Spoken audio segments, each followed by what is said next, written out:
Folks, Phil Gallagher of ThrabenU here for another Legacy stream.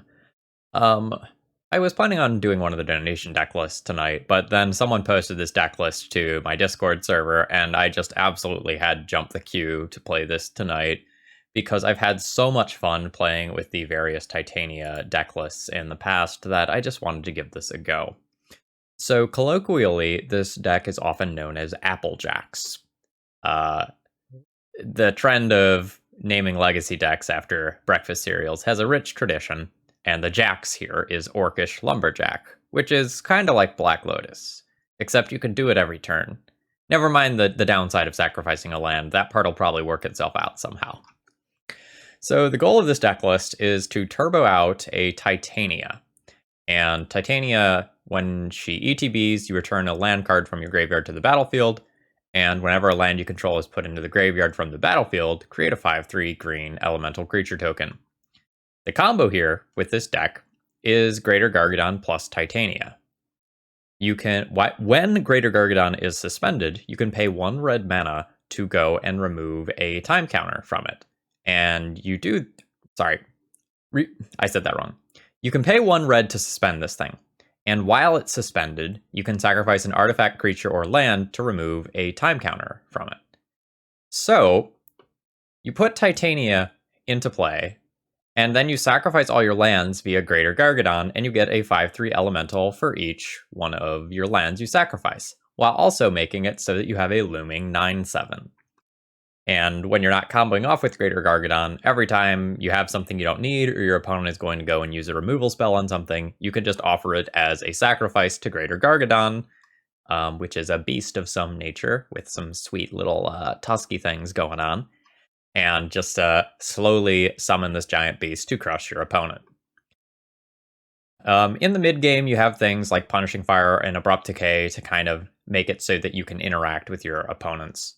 We're going to be pretty good against fair decks, like, say, something like Death and Taxes. However, we're going to be very bad against most combo decks. If you take a look at the main deck interaction versus combo, you can see that we have... shit. Alright, we have nothing for combo. So, like, we're basically scooping those matchups. We're looking to get paired against fair stuff, and maybe mise some of the post-sideboard games. But you don't even see, like, a giant pile of hate there. You're not looking to beat the fair decks the unfair decks when you play this. Yeah, exactly, kinda. We're looking to dodge combo, not win versus combo. So YouTube folks, please consider taking a moment to, like and subscribe if you're not already subscribed to my content before we jump into round 1 here. And for the YouTube folks specifically, I'm thinking about setting some sort of a subscriber goal for YouTube. If you have any ideas about what that should be, sound off in the comments. All right, we're here for round 1. I'm going to be keeping this hand. We have a turn 1 Orcish Lumberjack, and then I will have 5 mana on turn 2, which is 1 short of Green Sun for Titania. Do I have a nice 4-drop? No, I could get Ramunap, I could get Clothis or something. One way or another, like, I'm good with starting off this way.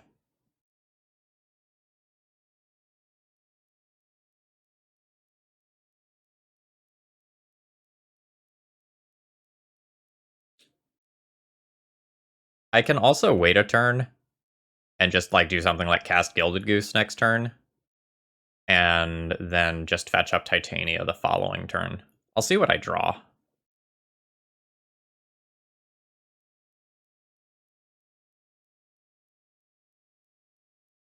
Orcish Lumberjack could also die, at which point we have to figure something else out anyway.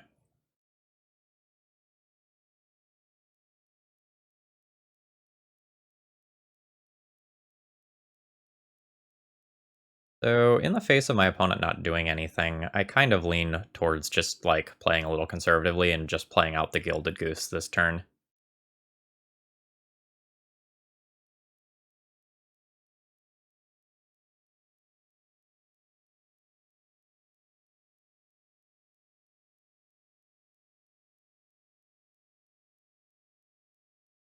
We'll go for Titania next turn.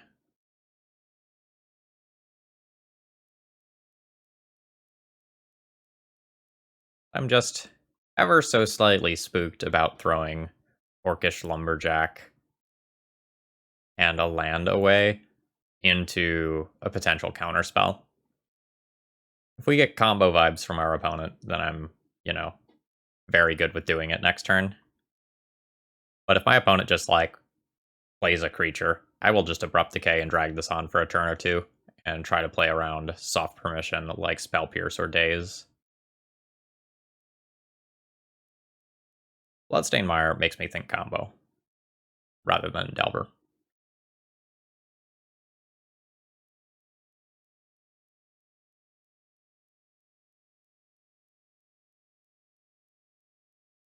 We'll see if I die. Taiga.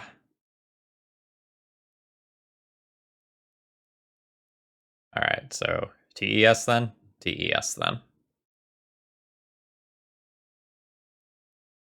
Okay, so you remember that part where I said I didn't want to get paired against combo?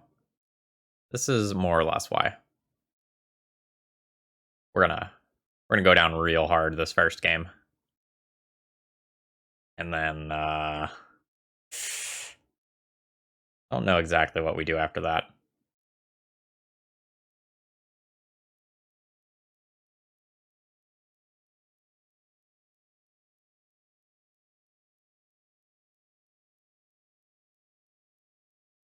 We're pretty close to dead already just off the Wishclaw Talisman. My opponent can go down to pretty low life total.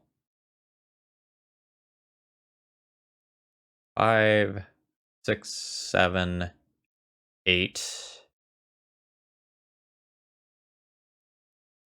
They can just Veil for 9 and then cast Tendrils. I believe I am deterministically dead already.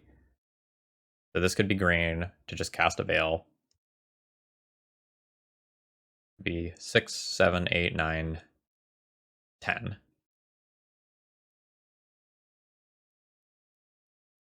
Why are you going? Am I missing something? Are you missing something?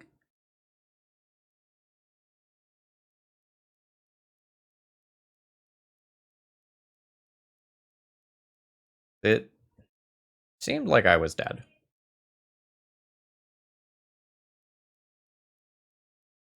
One petal plus Dark Ritual plus another Lotus Petal is 4. Mox Opal is the 5th mana, which can be green for Veil of Summer.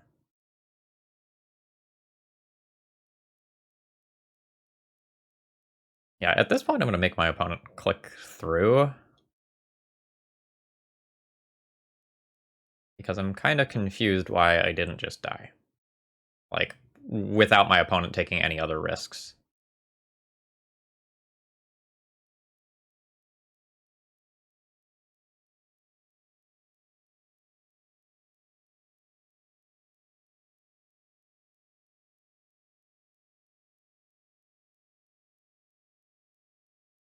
Okay. Now you're going to go for Burning Wish, sack LED for black, and Tendrils me out of the board. Okay.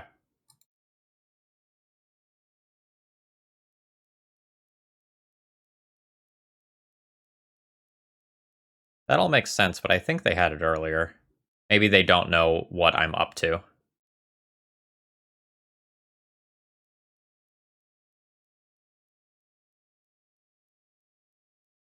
Alright. So I don't get to board any one thing that just instantly wins the matchup or anything. Instead, I get to board a number of things that are kind of annoying. So we're looking at this pile of stuff as things that I can bring in, and these 3 cards here are the weakest. They hit cantrips and they hit echo, but eh. Alright, so what don't I want? I probably don't need the Greater Gargadons.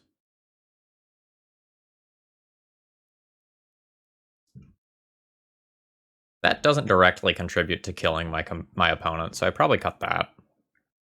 I don't need the Punishing Fires.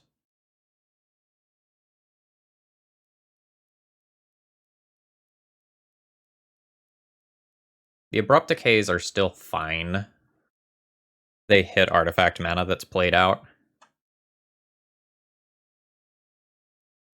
Maybe I don't board these. And cut like Ramunap, keep the Plague Engineers for goblin things.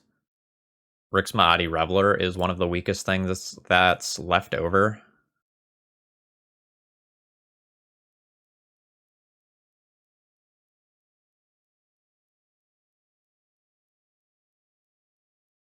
No, Abrupt Decay is not great. So the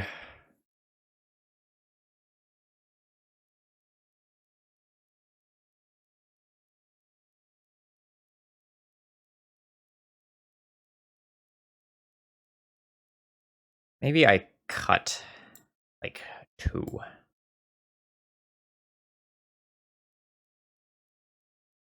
Maybe that's a good balance.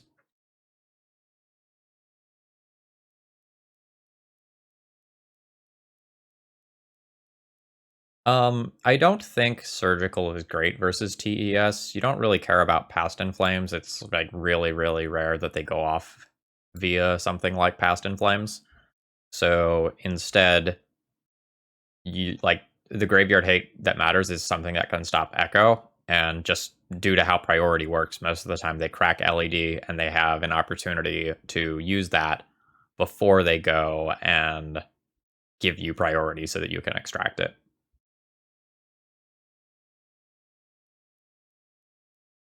So I have no way to kill my opponent, but I have a pretty okay opening hand. I can stop an initial cantrip with a Red Blast, which I will just do for the sake of my mana, I think, and then follow up with a Damping Sphere, which should buy time.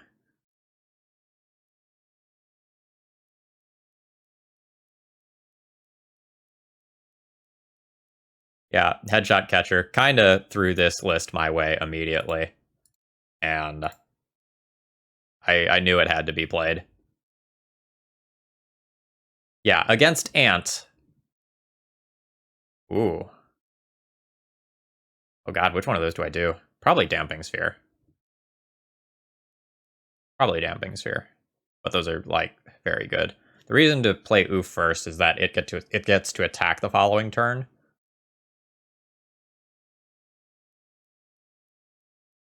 Hmm.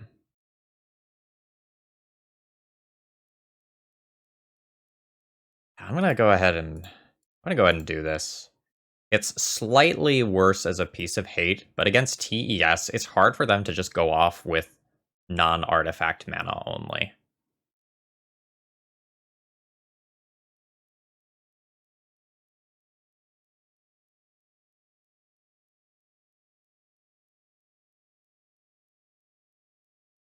So the thing about this is that, oh wow, that's it's gonna be rough for them.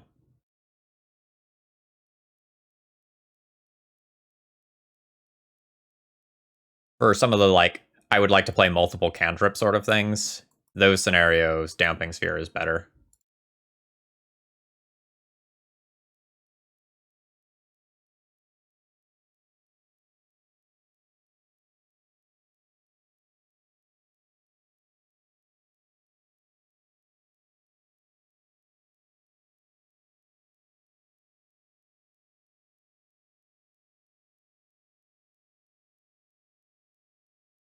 So this is probably just so they don't discard. And I think I have a Dryad Arbor. And Dryad Arbor, he's going to get out his little drum, and he's going to bring some beats.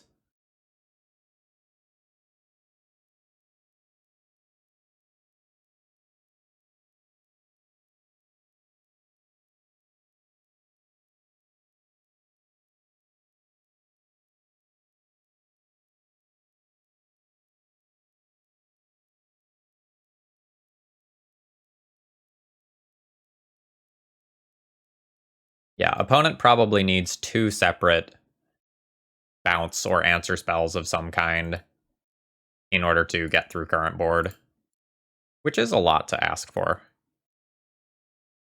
Wall.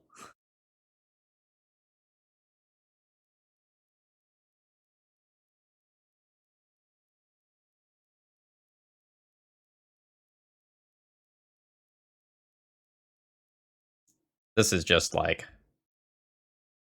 such good insurance. It's hexproof from blue and black, and those are going to be the primary colors that my opponent's answers are.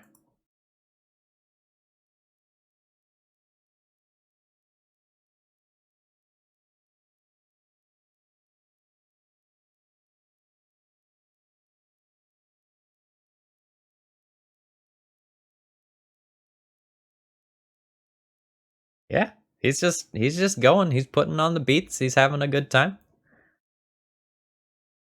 They're having a good time. I don't know, man. I don't know how to tell genders of trees. It's hard.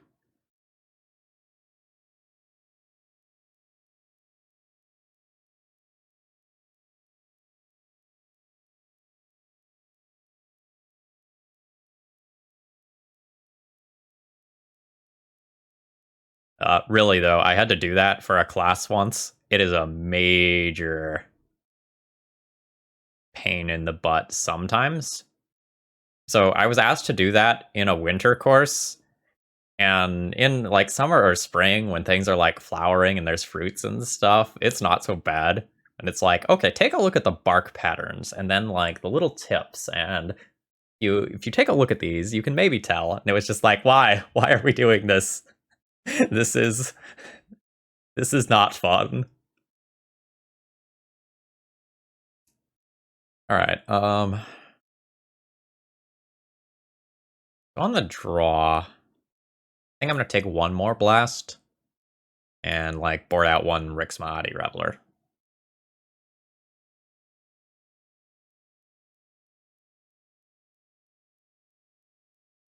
That 5-drop. This is Titania. Titania makes elementals. We're gonna put on a parade of elementals.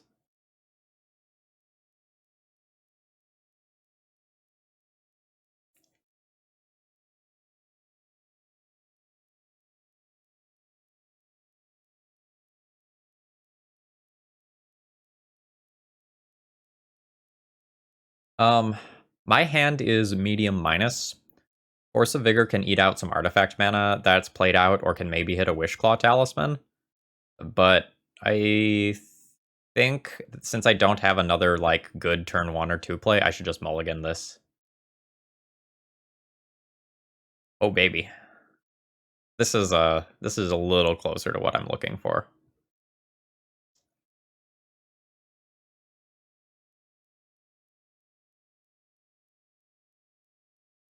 Yeah, so in Latin, for example, the word tree is, I believe, feminine. I think it's arbor, arboris, feminine.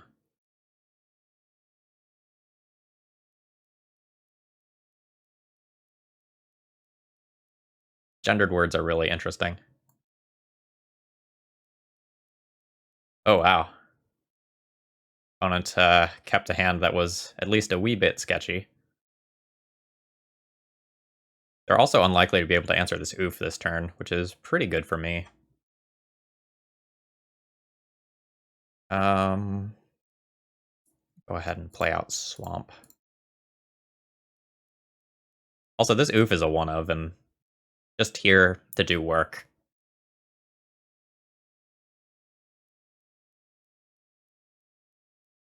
Yeah, so we give the guest stars a generic script, and then we tell them, you know, make small changes however you would like to make small changes. So we never tell them what changes to make. And sometimes that means we get some really like crazy wacky stuff.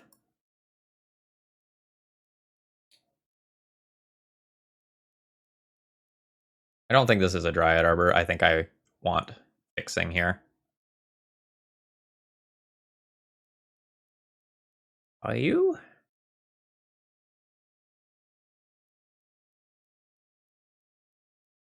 Go Bayou. And I think I want the beats over the Sylvan Library to find another hate piece. I already have Veil of Summer.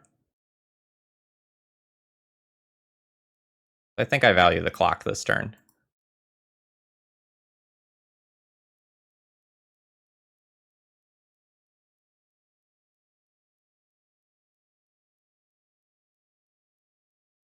Whoa! Okay, that's nice. It should be pretty difficult to lose from this position. It's possible. It's always possible, but we have our best hate card in play and our two best on the stack things in hand.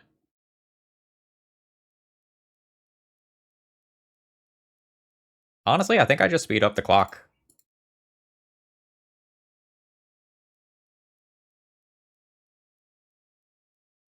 Bryant, how is the Applejacks matchup?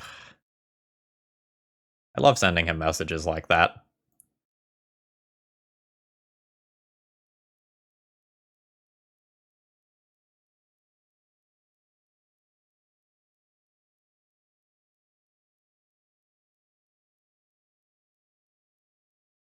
Sylvan Library this turn? No, I should probably play Orcish Lumberjack. Then, if my opponent fetches, they kill themselves. Man, it's so weird to not be playing Sylvan Library.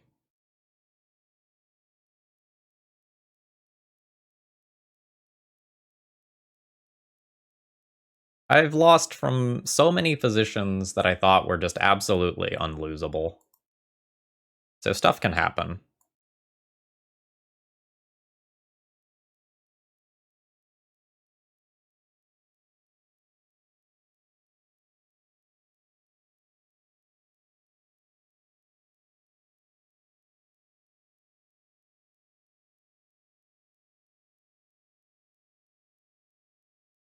Sorry, I was thinking if there was a way that I could get, like, Dryad Arbor into the graveyard to, like, eat it with Scavenging Ooze, but then I can't attack with Orcish Lumberjack.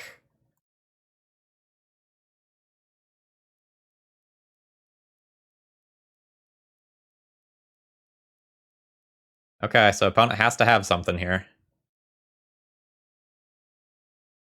That puts them into the place where this attack is lethal.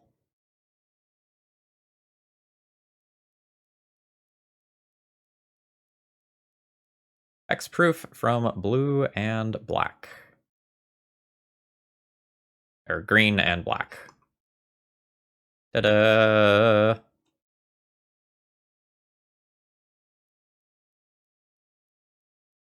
Veil of Summer. Totally fair Magic card. We beat the combo player. Everything from here is just awesome. Alright, round 2. We are on the play.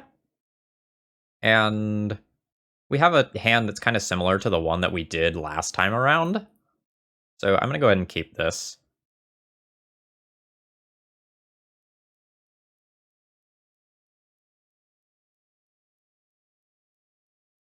I think I'll lead on Taiga. Not 100% sure.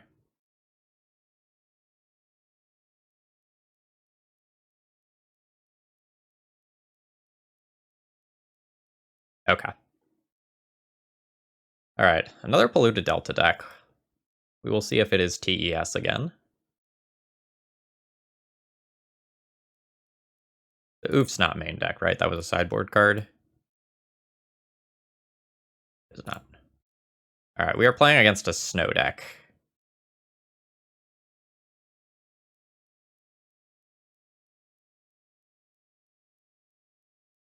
What does this do?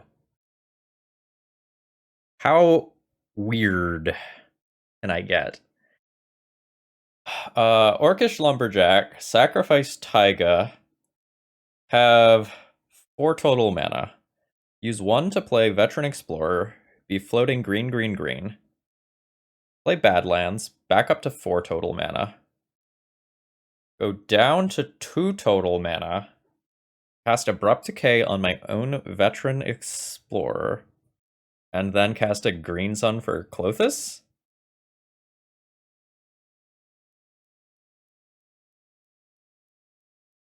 Or I could just cut out the middleman completely, not give my opponent bonus lands, and just Green Sun for Clothis.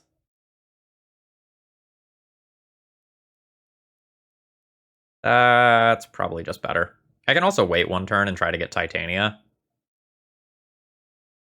But Clothis is kind of a pain in the ass.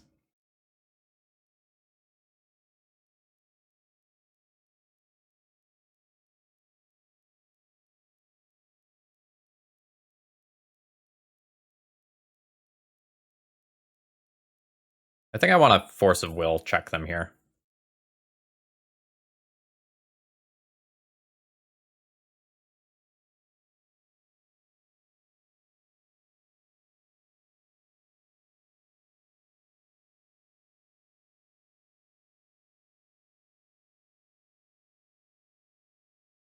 Oh yeah, we're playing Applejacks.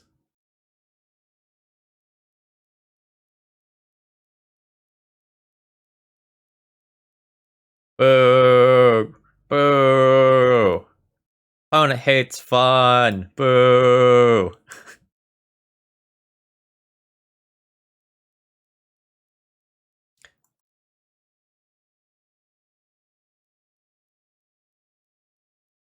No, I don't think I want to like play out Explorer and give my opponent the opportunity to kill it. I think that card is gonna like stay in my hand for a while.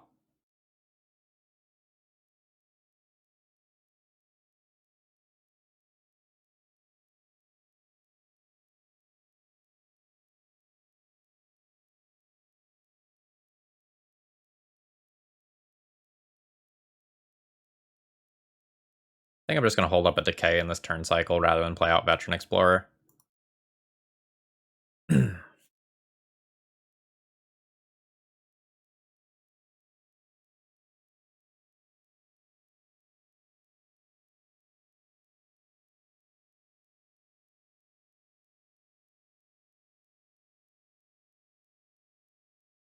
Admiral, thank you very much for following.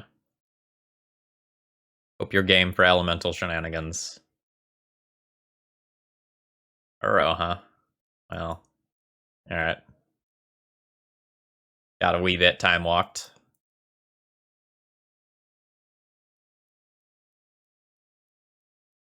I just need another piece of gas.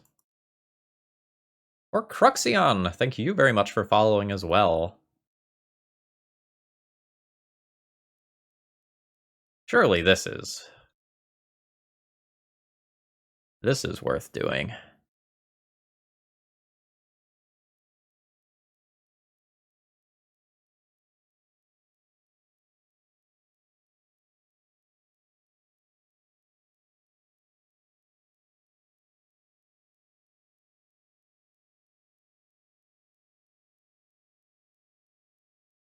So, if I'm just sacrificing this immediately, it should probably just be a basic forest.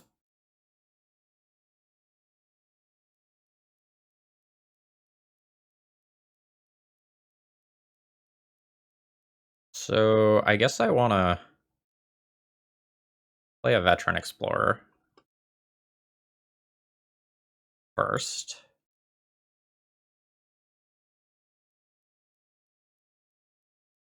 And then play Vraska.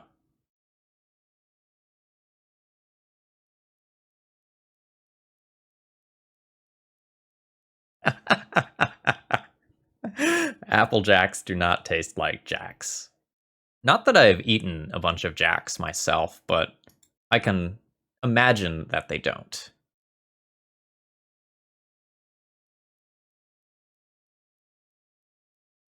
I actually don't know the last time I ate breakfast cereal, if I'm being real with you for a minute.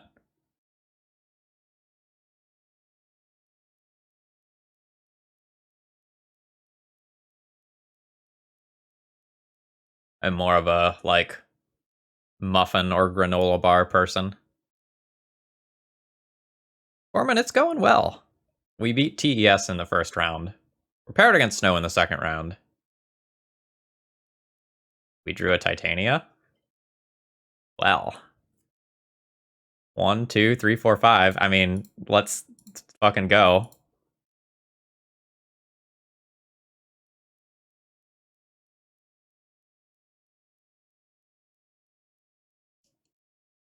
Oh, baby. This is what the people came for. None of this winning with Veil of Summer stuff. No, no, no. We came for elementals.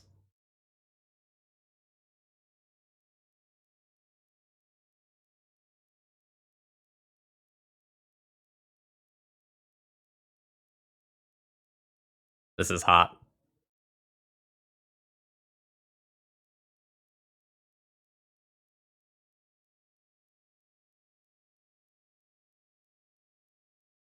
We're gonna have 5, 10, 11, 12, potentially 13 onboard power next turn.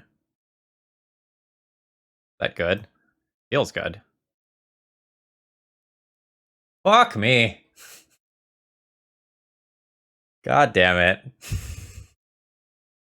Whatever, we still have a Vraska. But I'm sad. Alright.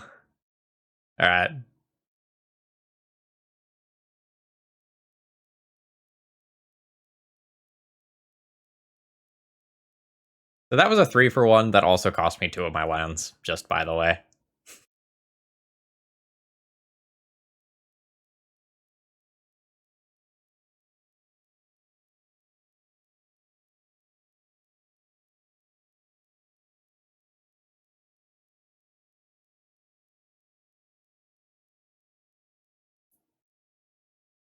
Yeah, it's weird how your, like, EDH or commander preferences transfer over into your preferences about other things.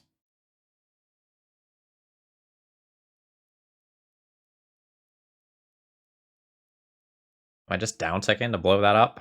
Or do I want to cycle a land into not a land? I don't really want to use an Abrupt Decay on this.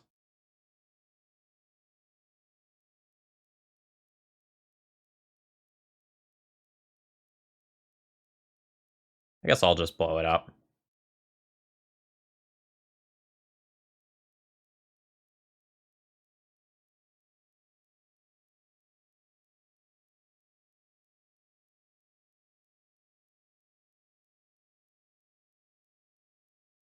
We will name Snake for our good Flash friend Icefang Coatl. Make combat ever so slightly safer.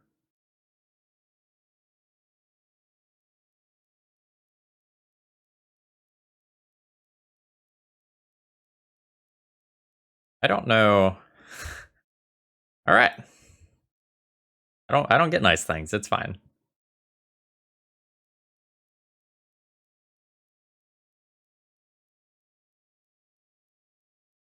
Something I'm going to want to keep in the back of my mind, not the forefront, the back of my mind, is that Hullbreacher is a card that this deck could maybe be playing in the sideboard. So in game 1 scenarios, like, I maybe don't need to worry about plussing if my opponent is, well, shit. All right, well, that's something that Vraska doesn't kill.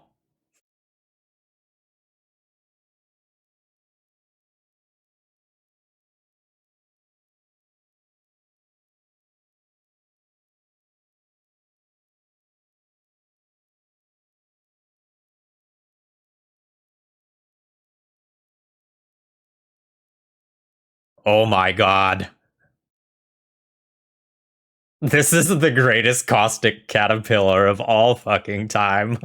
Holy shit. Thank you, Caustic Caterpillar, for your service. Legacy fucking stalwart. Let's go.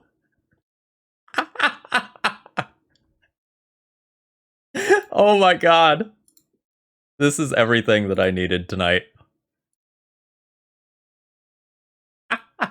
What a roller coaster of emotion.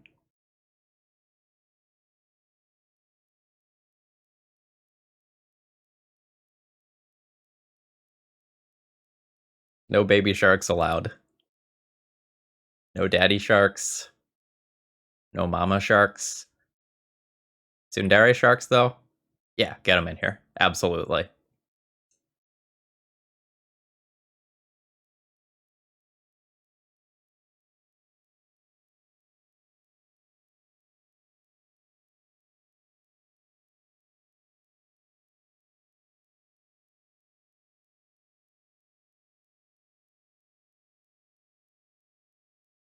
I think I'm gonna go ahead and bust that with an Abrupt Decay so I can just, like, Vraska the Oko down.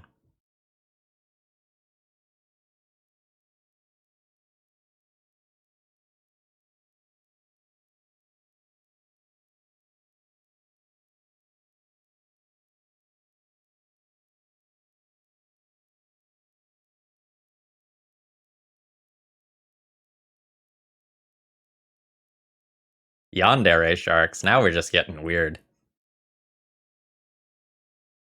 But I'd also probably be on board with it. Ooh. So, first of all, get out. Second of all, I'm not sure what you get. Snake? Clothis? Clothis get... Oh god, Clothis getting Uro out of the graveyard at some point would be hot. It's probably too awkward to do. Actually, Scavenging Ooze is just better, right? Because they'll cast it next turn. So I want to do this for X equals 2 and ooze the Uro out of there.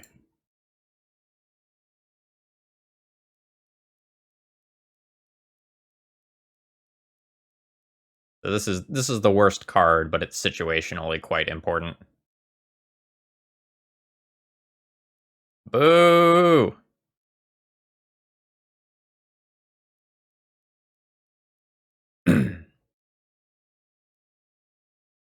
So now Oko is gonna, or sorry, Uro is going to come back.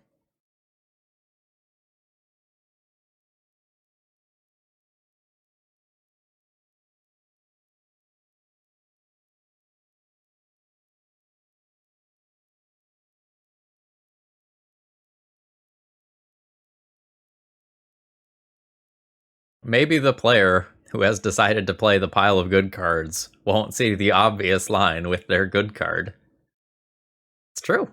Maybe they'll... Oh, they saw the line.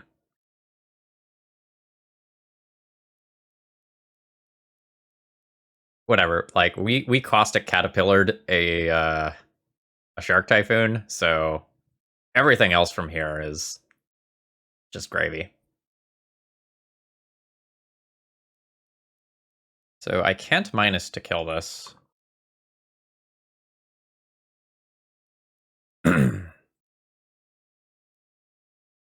It is really important that I hit an out to this right now.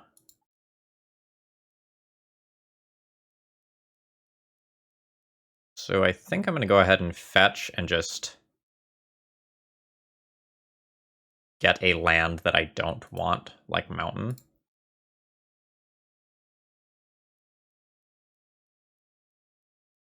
Eh. That's good, but this is going to be a turn too slow. And it can also just be like Force of Negation here or something.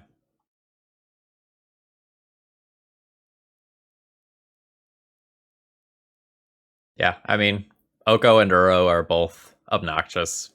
It's the Bane Drifter problem, to use recent terminology.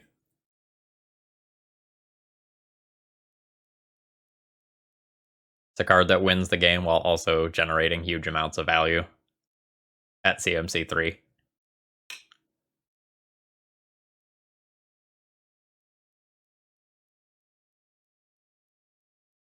Oh, he's brought his friend. Now we're probably pretty dead, even if I just hemorrhage life in order to Sylvan Library.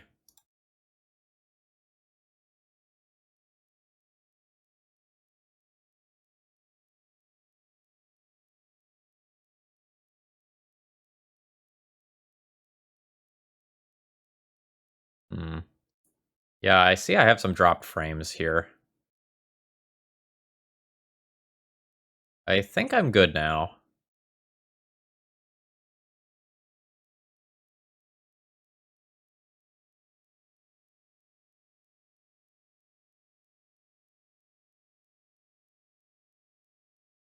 I guess I can just, like, rip a Titania and then, like, be back in this game.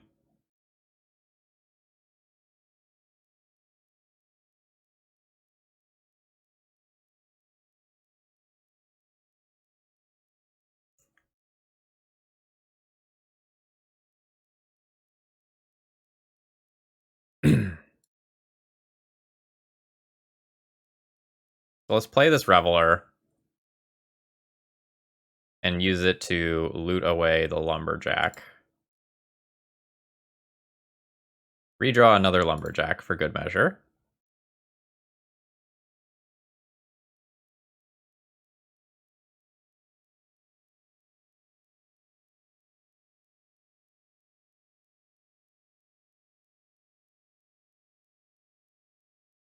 Well, if I can get a Titania in play and generate 2 or 3 elementals in the same turn, it won't matter too much if Titania gets removed. I'd then be more worried about something like a Mystic Sanctuary coming in.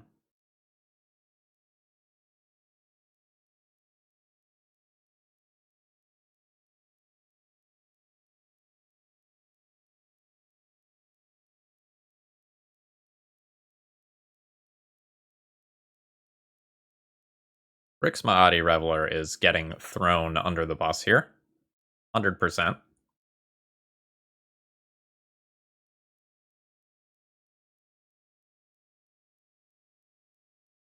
I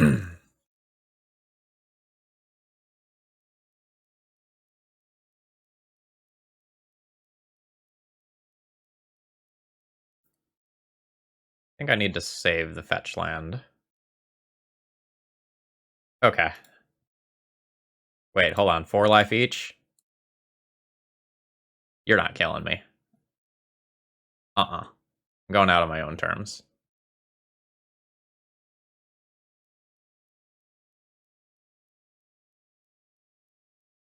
Alright, what do we got for Snowco? Pile of Pyroblasts can kill Okos and Uros. That sounds great.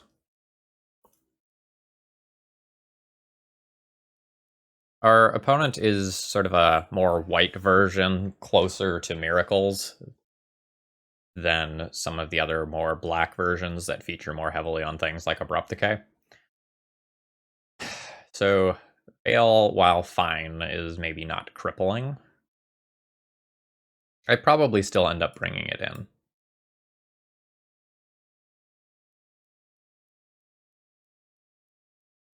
I don't think I like punishing fires all that much here.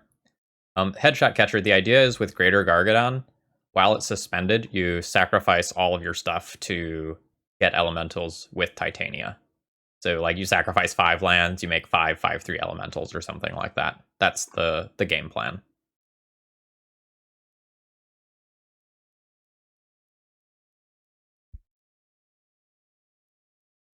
I'm not sure whether or not I should actually keep the Veteran Explorer in the deck. My opponent has Exile-based removal, and I also don't know that I want to be, like, sacrificing this, because ramping my opponent when they have things like Shark Typhoon is really spooky.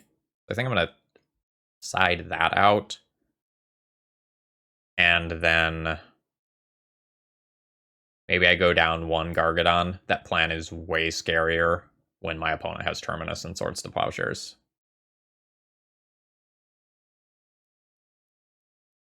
Yeah, I am hoping we get to do the thing here.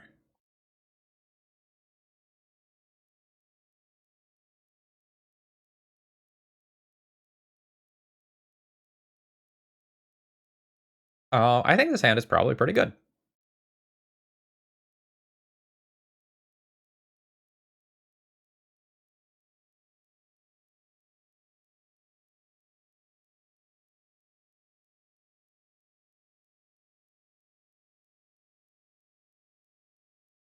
My opponent plays a turn 1 Ponder. I might Pyroblast it.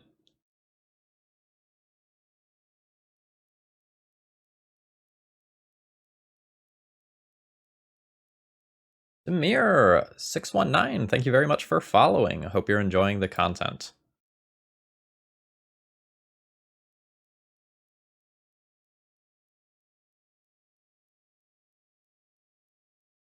So I think a lot of these lists never end up, like, truly refined. You get 1 or 2 people who are always screwing around with these sorts of decks, but there's not a lot of minds working with fringe decks at any given time.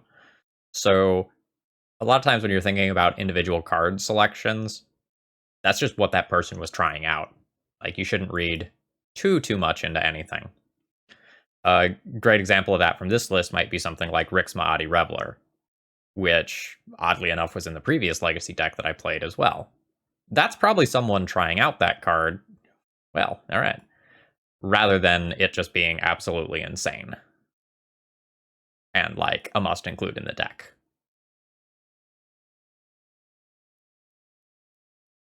For Titania reasons, I probably want to make sure one of my fetch lands is in the graveyard. So I will go ahead and fetch this turn. My opponent has fetched a non-basic there. They had to with Flooded Strand if they wanted that green.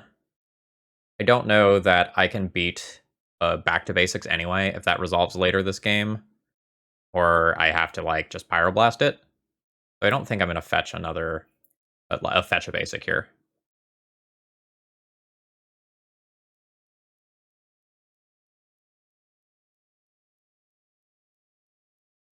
How long have I been playing on MTGO? Actually, do I name Human for Snapcaster here?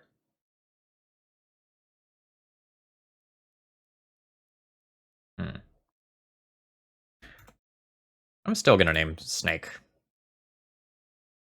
I don't think this Plague Engineer has a lot of value. My opponent, like, may or may not actually have Ice Fang Coatls. But if they do, I really want them off. I don't know. I maybe have been on Moto for 4 years? 1, 2... Probably about 4 years. I don't exactly know when I started, but it's been a while.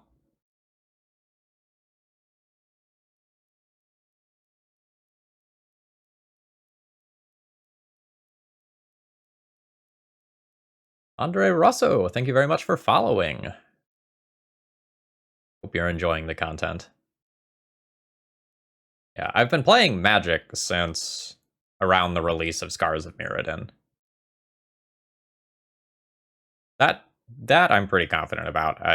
So like the first pre-release sort of thing that I would have gone to was Scars. Like I'm very confident of that. But as far as when I started Magic Online, unsure.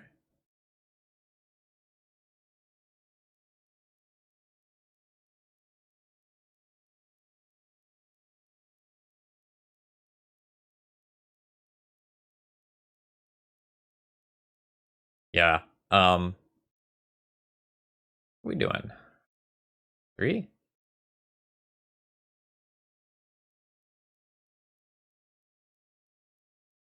No? Yay!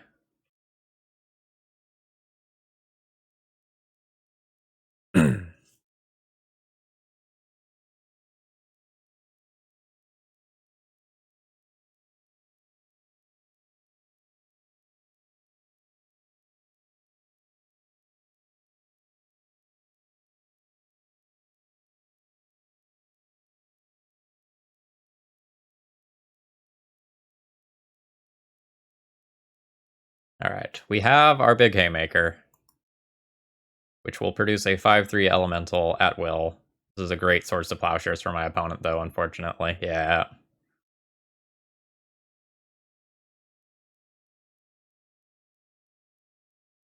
Yeah, so I learned Magic the summer before Scars came out.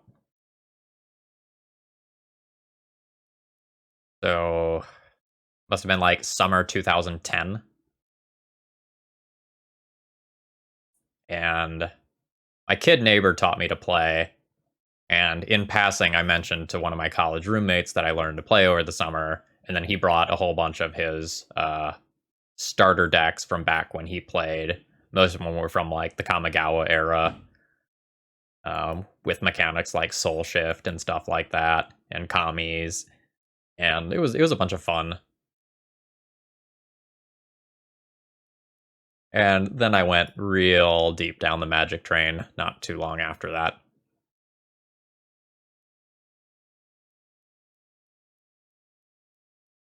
God, it feels so bad to have to use cards to answer this.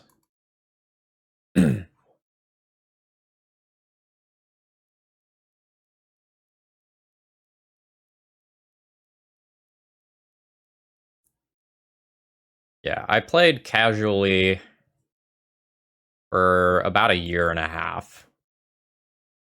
And then I started going to events.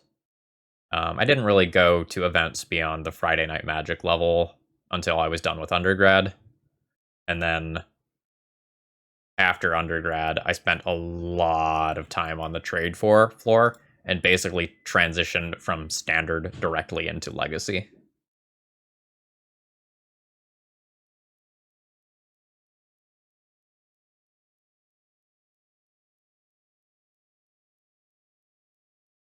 So I am sure you can probably tell, but my position is very bad right now. Like, we're playing against, like, this Snowco Miracles deck. I have literal nothing and 2 more lands.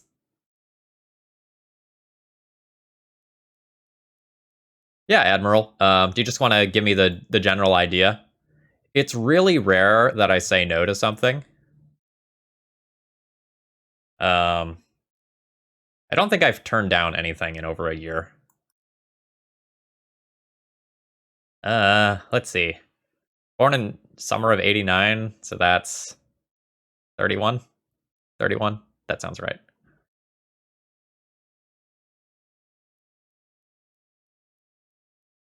Yeah, go ahead and throw it in chat. I'll take a look at it. Yeah, so basically, as long as it doesn't have an infinite combo that is a pain in the butt to click through, I'm pretty on board with playing it.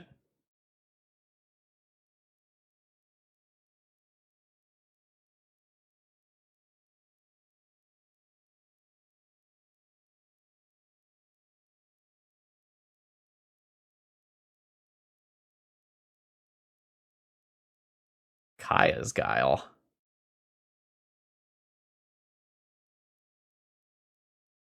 Actual Kaya, Clothis, Niv Mizzet Reborn.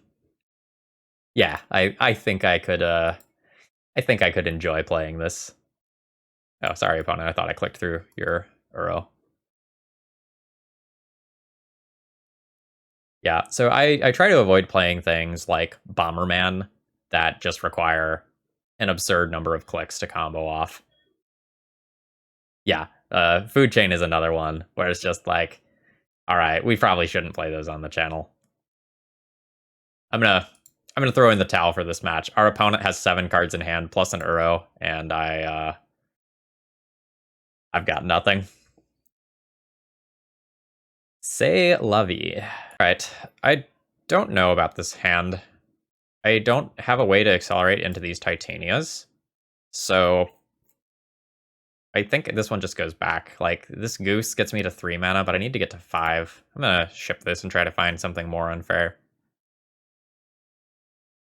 JK, I will keep this mediocre hand that has Clothis and toss back that Dryad Arbor.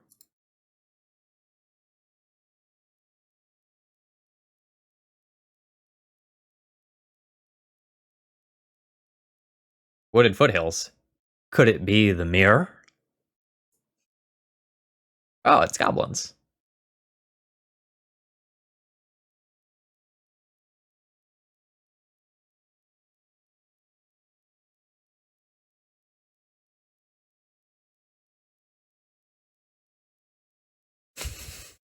Opponent also says mirror.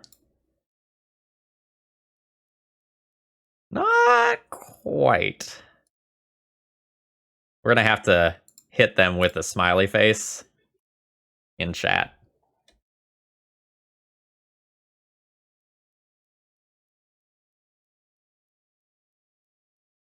Headshot catcher, that's a really cool fact. I did not actually know that.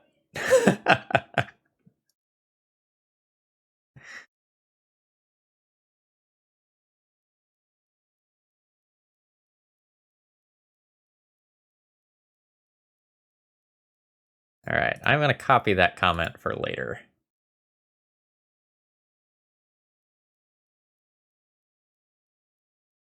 All right, got it. Oh, sorry. Apologies to opponent there.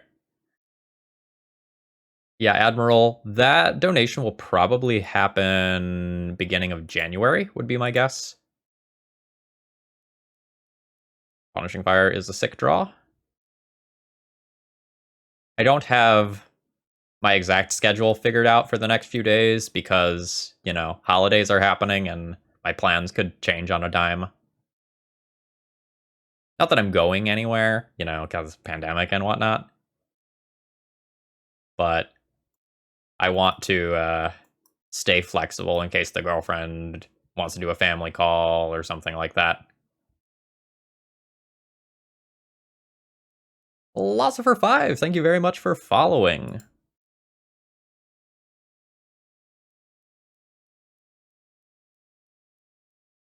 The deck list is a sweet one. No doubt about it.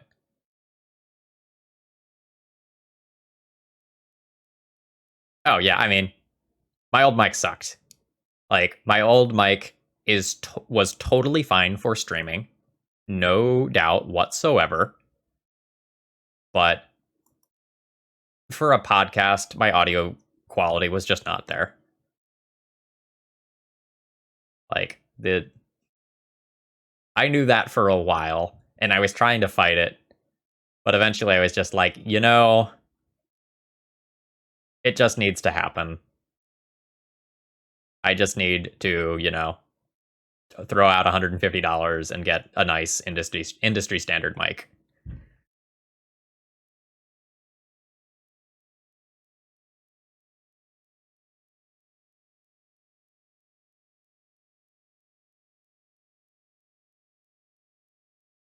Yeah, I picked up the Elgato Wave 3 and I adore it. It was so user-friendly to set up. And these things are not always idiot-proof. I will need to buy an arm at... Ah, shit. Don't Muxus me, bro. Don't do it. I will need to buy an arm at some point. That's my next stream upgrade. Oh yeah, Crater Maker. That's fine. So, do I want to Titania this turn? Titania-ing is probably fine.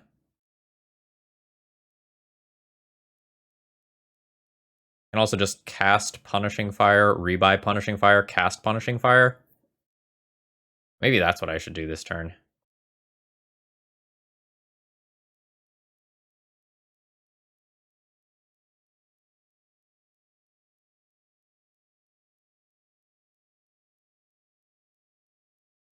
Make red. Punishing Fire this War Chief.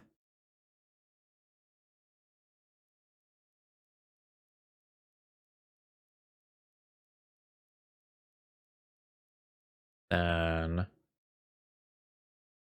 go ahead and make a red. Yes, return. And then the Lackey just put in a Crater Maker. I don't know that I'm super concerned about it. I think I'm just going to take out the Pile Driver, since it represents the most damage.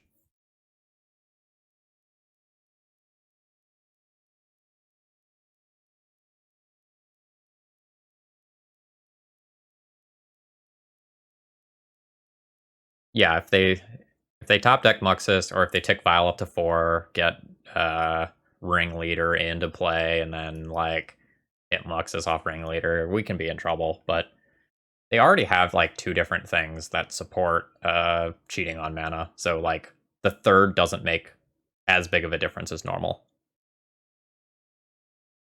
Yeah, Philosopher, this deck is Value Town. There is no fancy combo here. Oh, interesting, a Shatter Skull.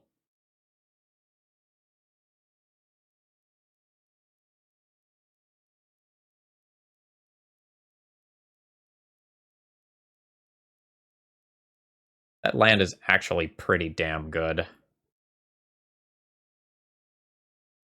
So that can get me to my 5th mana for Titania, and then I can just eat something with their stuff.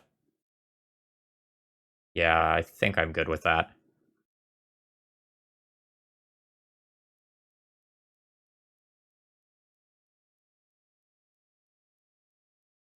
Exile my own Punishing Fire. That's a line. A very unique line. Big-brained line, A lot of people would miss that one.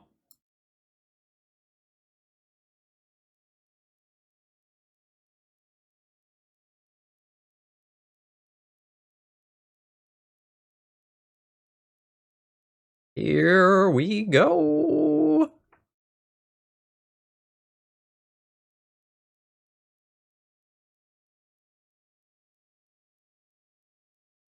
I'll return this. And I'll be fetching a Bayou with that, I think. Oh, you wanna do that to me? You wanna do that to me? Ah, ah, ah, ah, ah, ah, ah, ah, ah.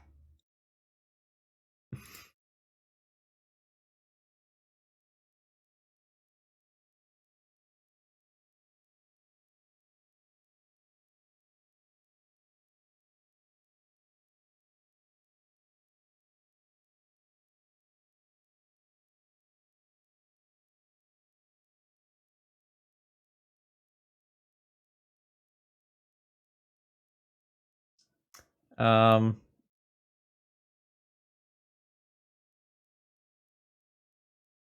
I guess I want to sacrifice this too, huh?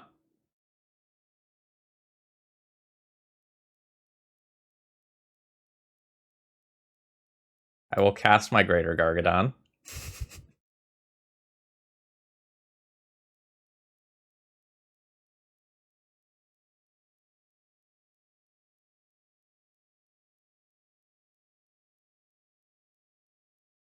This is even hasty for good measure. That is a big boy. He is beefy.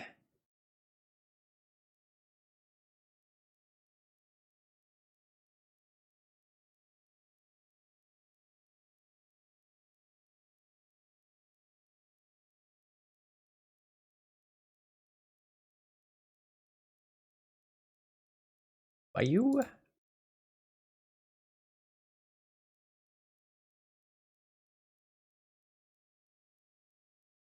Actually, I can wait on that. I was thinking I was going to draw a card, but I might want to gain life. I mean, opponent could realistically have 6 blockers next turn.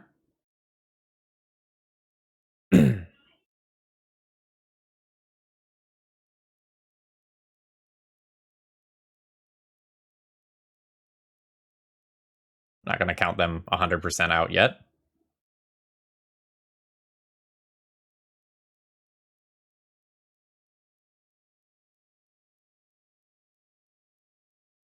But without their creatures being hasty, a lot of the things that could beat me aren't on the table.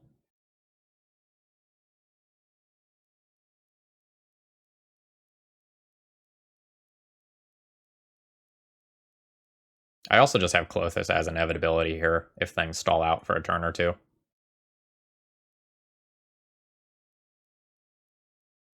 Goblin Grenade is the card I haven't lost to in a while.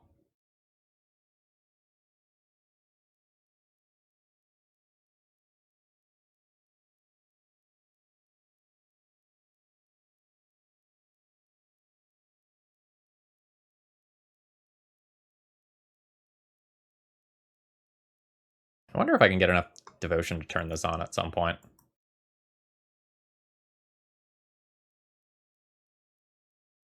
Alright. Do I just draw a card?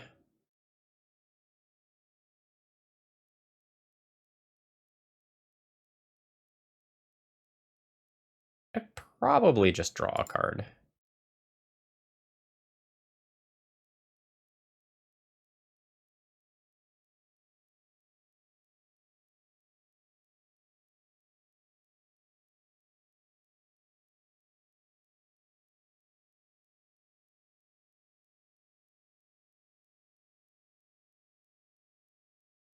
I think I like the plan of Drain You.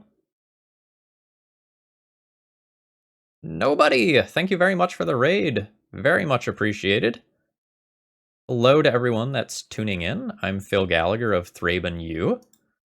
We are currently facing down goblins and presenting our opponent with lethal damage to see what they do. Hope your stream went well. For anyone who's just tuning in, if you want to take a look at the deck list, the Cardboard Live extension on screen can let you see everything.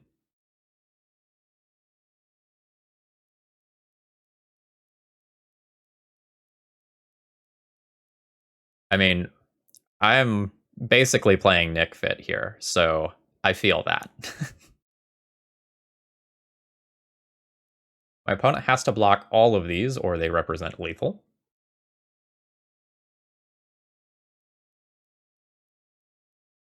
Which means they're going to be left with only Goblin Chain Whirler.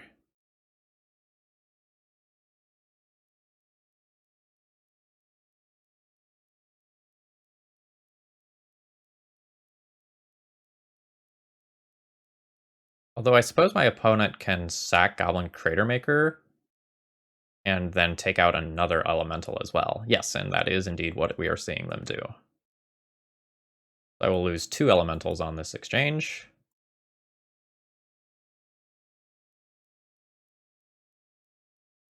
Okay, I probably want to Cling to Dust. How many is this? 5? Let's get another card out of this.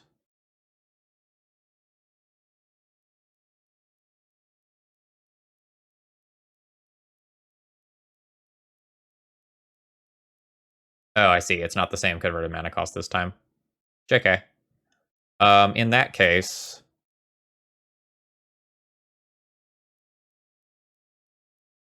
let's fish another attacker out of the deck. Yeah, I'm used to things that happen to have the same cost coming back from the graveyard, and that is not true with this one. Well, I guess not the same, similar.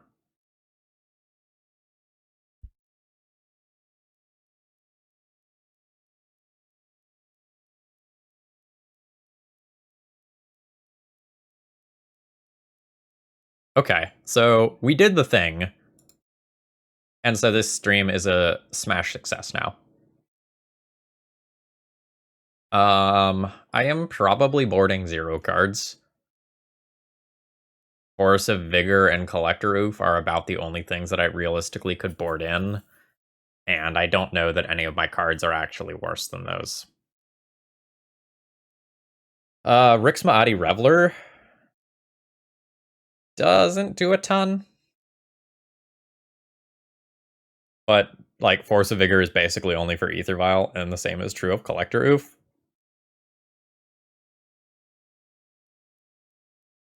Yeah, I don't know about that. I guess Oof is green sunnable, and that maybe makes it slightly better than that. We're not even a 61 card special today. Like, we're just playing 60. Yeah, so, like, anything I could board in is so fringe. Yeah, so something like Munitions Expert could be stopped by a Veil of Summer, but, like,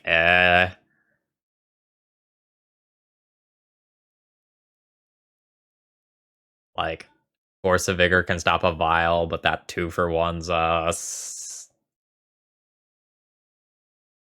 Damping Sphere could stop some of their craziest possible cast multi-spell things, but like, we're the deck with main deck like Plague Engineers, Punishing Fires, that Prop Decays, and Titania. We're looking to eat these sorts of decks for breakfast. Like, we are showing up hoping to play against this sort of stuff.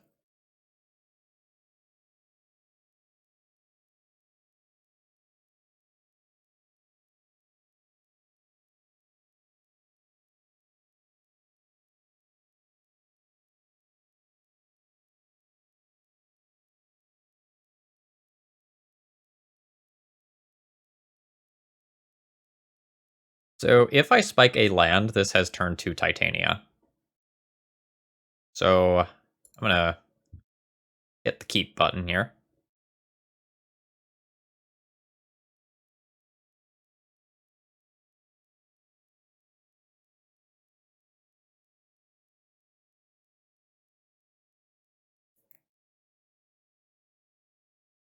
When land is your best draw, a lot of times a hand that looks kind of suspect can be keepable.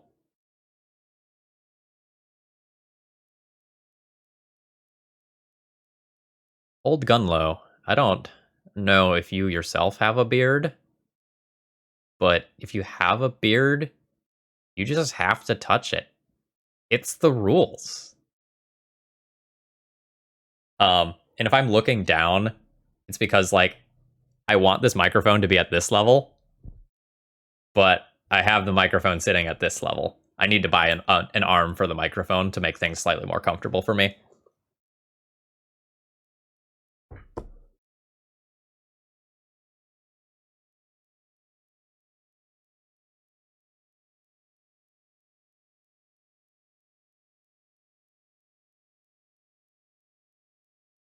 Maybe I'm supposed to just play Gilded Goose on turn 1. It's mana acceleration that blocks Goblin Lackey. That was like really not the plan. But I don't know that I want to let Lackey connect.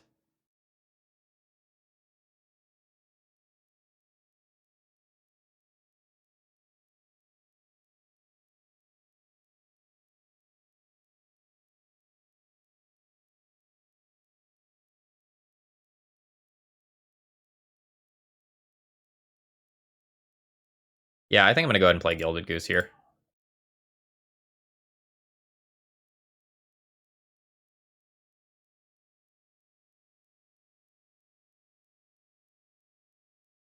So Admiral threw $20 this way for a donation deck list this stream. I don't know how much the arm costs. I haven't done my research for that. I don't know like which one I want yet, but I imagine I'm probably talking $100-ish. So I'll arbitrarily say that when I hit $80 more in donation, I'll fire off the the arm purchase.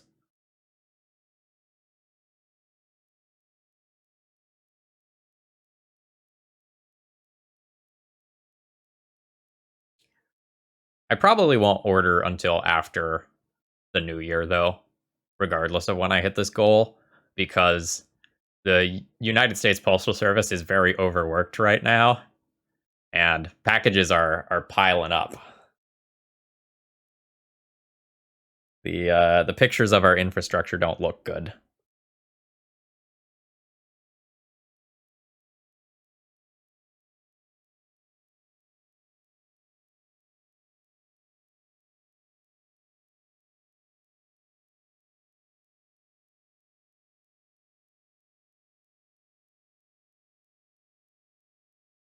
Ooh, good old Skirk Prospector.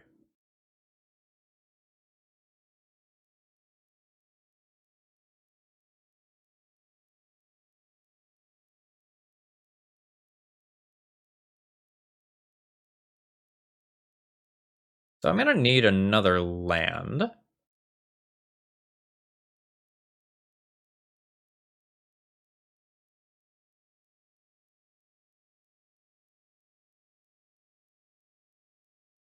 I guess I can just eat my food next turn. This is probably fine.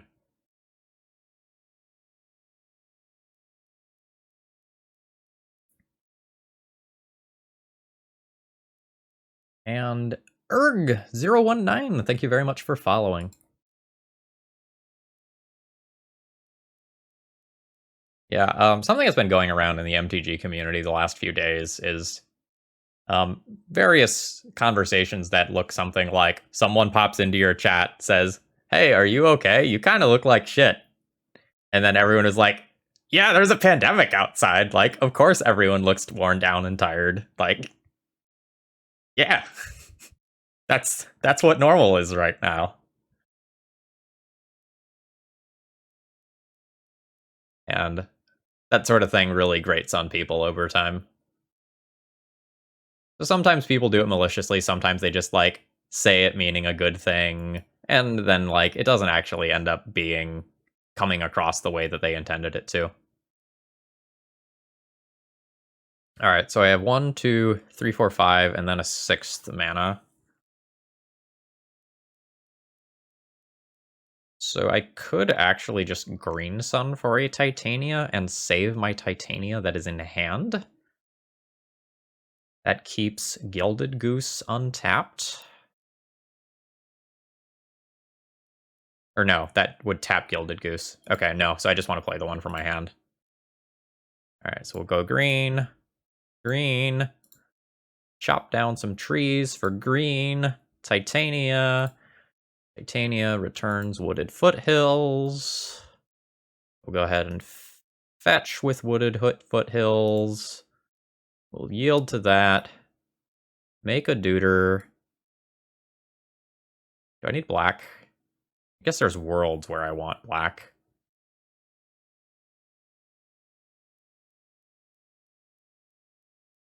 Do I Punishing Fire right now?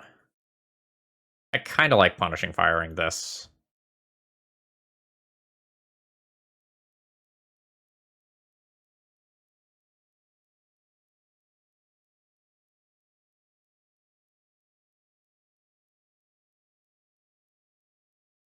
Next turn I chop down another tree. Green Sun. Wasteland me. Wasteland me, do it. I am prepared.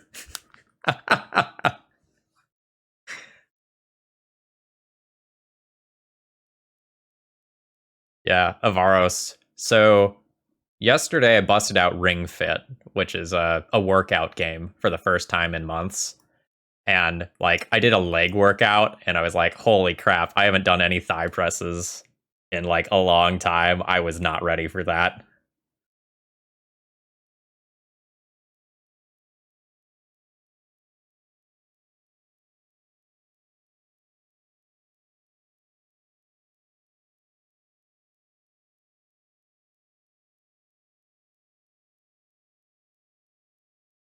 All right. Pick up Ramunap. We'll get Wooded Foothills. I will fetch with Wooded Foothills, getting me an elemental. And then, I don't know, let's just get a basic forest so it can't get wastelanded. I guess that is a thing that matters, maybe.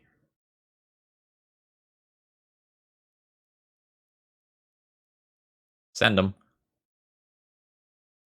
I'll cling to dust on my opponent's turn at some point once I figure out what I'm doing with my life. And short of something like a Kozilek's return, I think we're getting there versus goblins.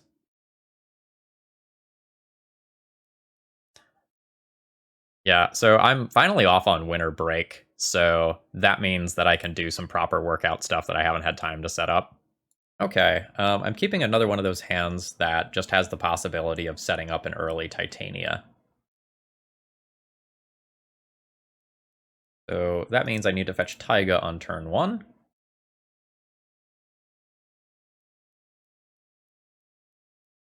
Yeah, during my work day, normally, when I'm like teaching, I'm always moving around the classroom, answering students' questions, and I pace while I'm lecturing and such.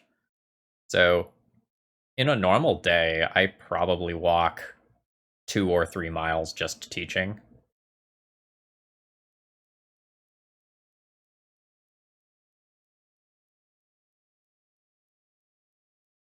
I think I want to get another Taiga.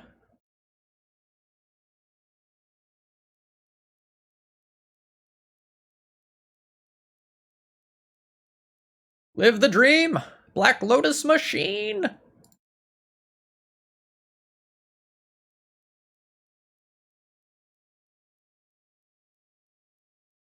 There's some worlds where I'll want to pick up a Dryad Arbor on my opponent's turn, so I'm not going to fetch now.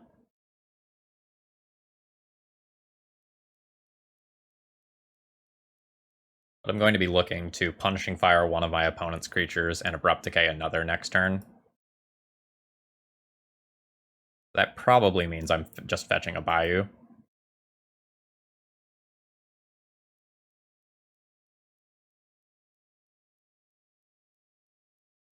has to be something that gets black for Abrupt Decay. Make it a Bayou because that's also a forest. Oh, hello, Dryad Arbor. The Inhibitor, thank you very much for following. Or sorry, THTKE Inhibitor, thank you very much for following. Let's play Dryad Arbor. Sacrifice that for this. Getting an Elemental.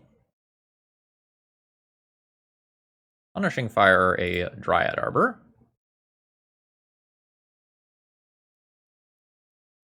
This might be enough to get the concession without us even playing another spell.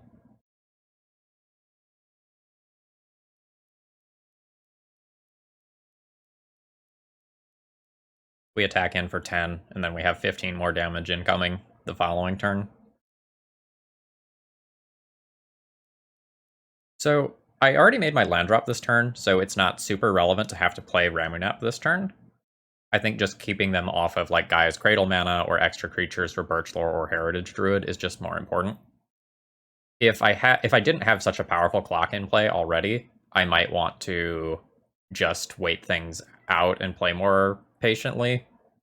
But I am the beatdown here. Loco, the stream has been wild. Most notably, we sacrificed pretty much our entire board to Greater Gargadon when we had a Titania in play and made an army.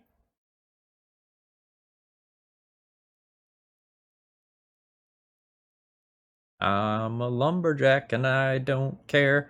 I make Black Lotuses out of thin air. I cast Titania on turn 2, and then my opponent goes... Fuck. Pretty sure that's how the Monty Python song goes.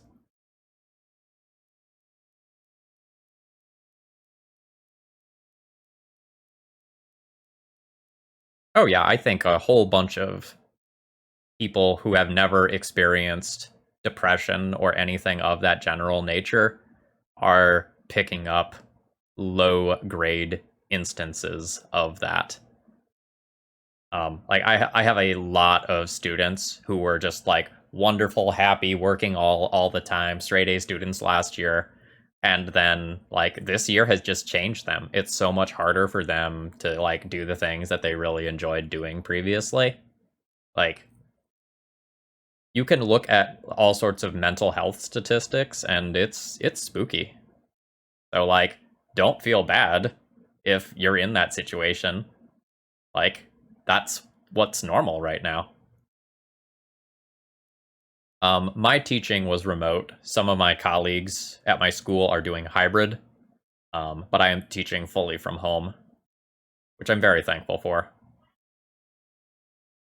I am optimistic that I might be able to return to in-person teaching and feel safe by the end of this school year. I think it's a stretch, but like vaccines are coming. It's maybe we don't have enough. We certainly don't have enough right now. But teachers are on a relatively high priority list to get one, I would imagine. Like there's people who need it before I do. For sure. But I am really hoping for a return to normalcy come next fall. That's what I think is actually feasible.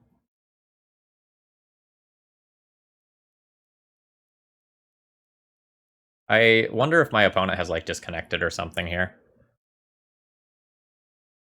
I'm just gonna do a quick test.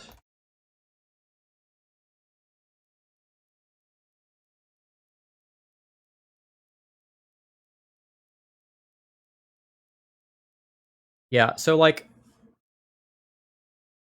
I didn't play all that much paper Magic, but the paper Magic I played was really important to me. Like once every month or two, I really enjoyed taking a weekend out of town, meeting up with friends, and playing some cards. Like that was just huge for me. Like that was one of my biggest social outings, especially since I moved to North Carolina. And like I have a group of friends here, but it's not quite the same as like those friends that I've had for a really long time. You know, I lived in Roanoke for a good number of years. I forget exactly what it is, something like 7 years or something like that. And so like I have a really tight friend group there, and like we would go on road trips, and I would get the opportunity to meet up with some people I didn't normally see, and that was so cool. And now it's just like, well, I guess we're just gonna wait that out.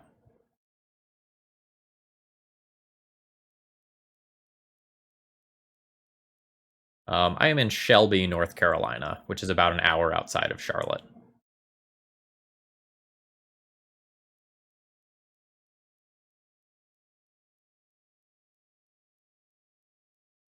Yeah.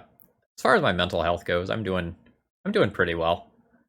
There's some days where the motivation isn't there, and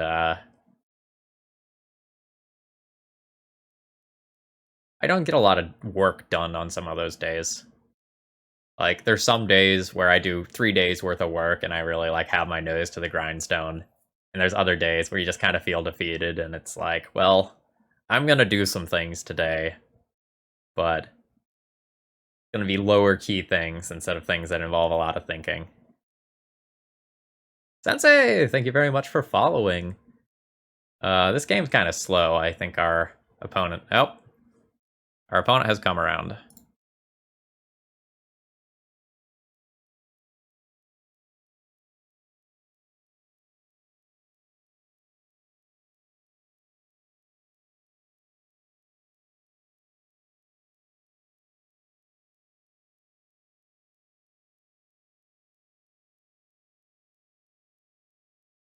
My opponent said sorry about that. They had something come up.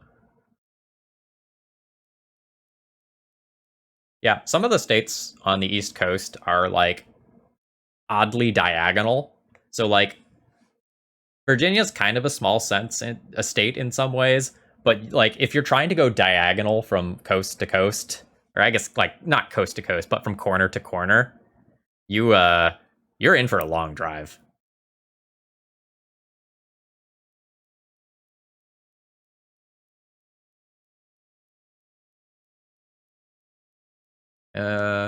Yep.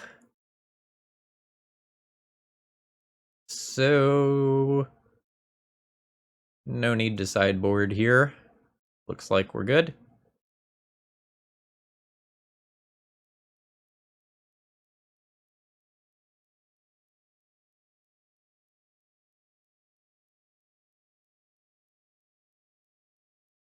Like, I guess I could technically, like, Damping Sphere or something, but eh. Cards are great, but can't cast them.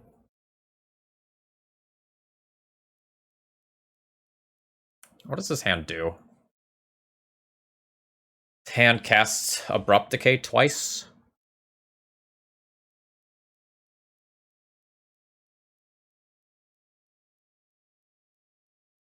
That fine.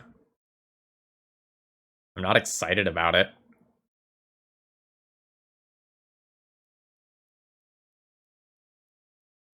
Like, should I just try to mulligan to a Titania hand?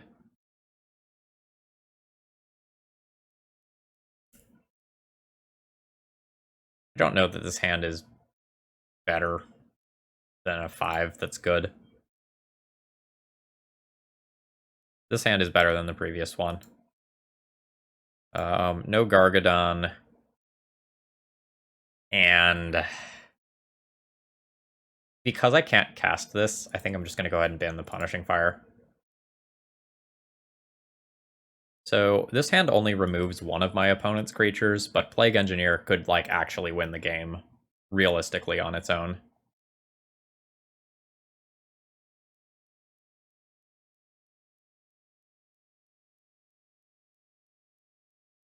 Micah CP, thank you very much for following.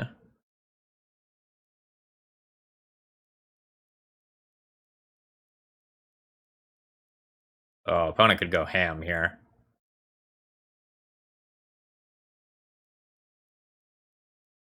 This Plague Engineer could be set up to become very good. Very, very good.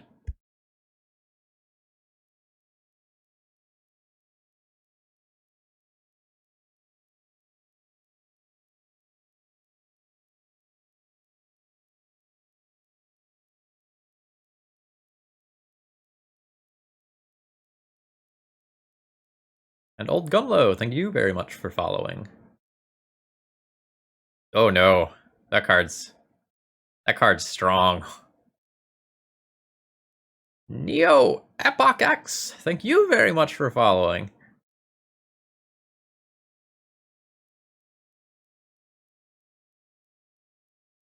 Alright, so I'm going to have to play the What Do I Abrupt Decay game on my turn. The tricky game.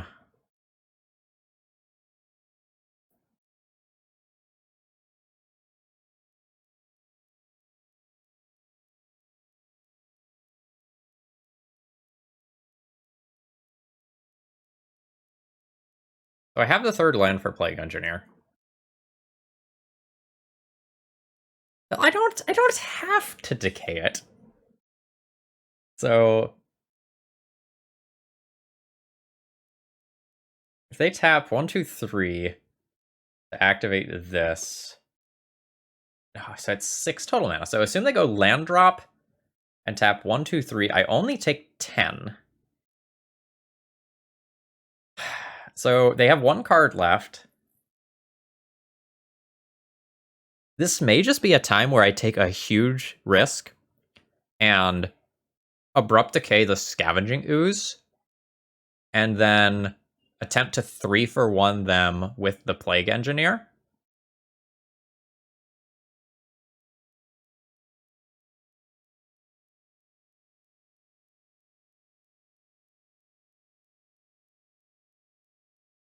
Yeah, I know I'll die to Cradle.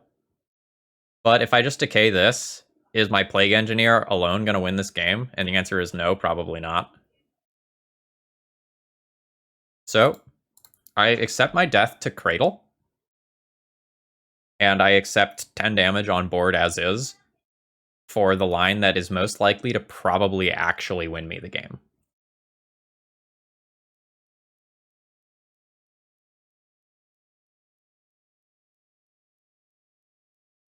Like, there's plenty of ways that I can die this turn.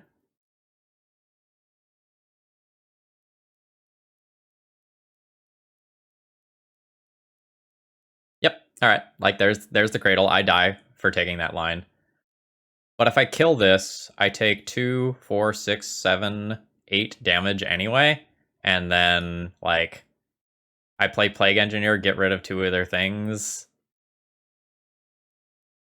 And then they have a Scavenging Ooze that will be taking over the game. I'm good with what just happened there. When I'm on the play, I might want to consider the Damping Spheres. I think they're too slow on the draw. Cling to Dust isn't particularly great, and this card seems cuttable most of the time. Maybe Library is worse. Like, this can be a body. Maybe not.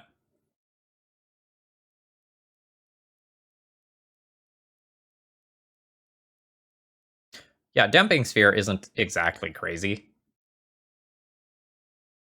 But it's not insane either. But, like, these aren't exactly winners in this matchup, you know?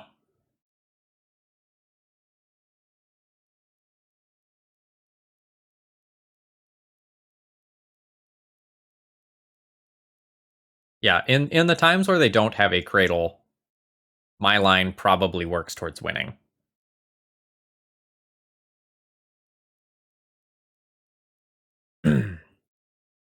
What does this hand do? Kind of nothing. I can't kill this veteran. I can kill the Veteran Explorer. Hold up. Hold up. Turn 1 Veteran Explorer. Turn 2, use 1 mana for Gargadon. Then sacrifice Veteran Explorer to Gargadon. Go up to 3 total mana, play Clothis.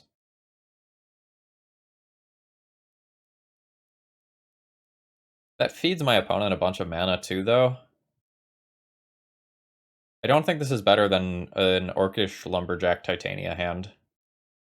And I don't think this is better than a Plague Engineer hand. So I'm going to go ahead and ship this one, despite the fact that this does stuff.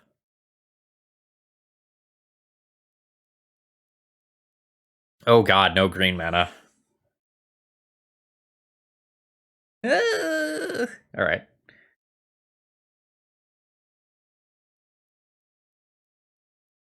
All right, I need to spike a land, but if I do, everything is fine.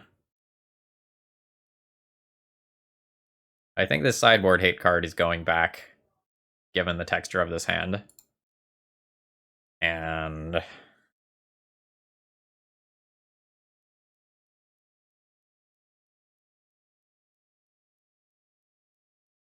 junk that. Headshot. Green Sun only gets green creatures, unfortunately.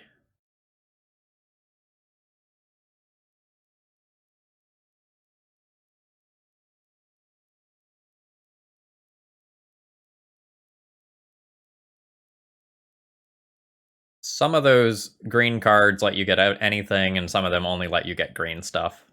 I've mixed them up plenty of times. I mixed up Summoning Trap the other day.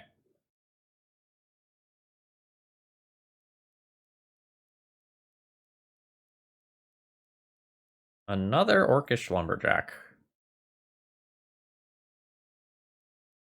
Do I offer a trade?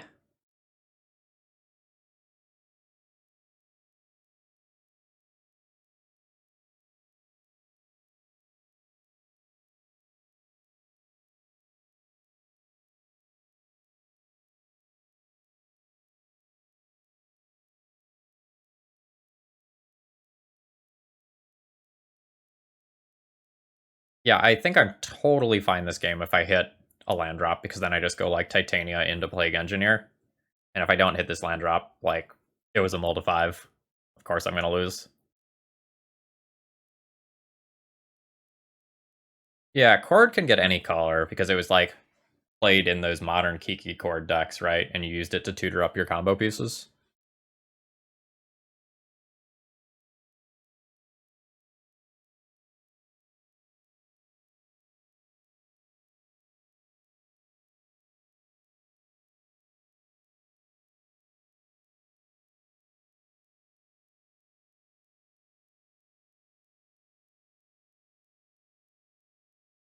Don't like it when my opponent thinks. That means they might be able to combo.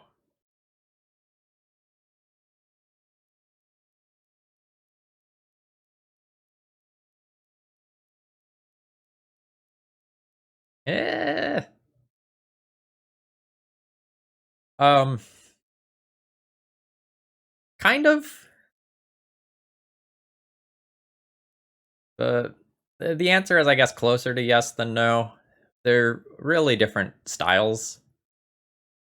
So the Kiki Chord deck was often playing kind of a mid-rangey game with combo inevitability, whereas the Splinter Twin decks were playing like more of a control setup.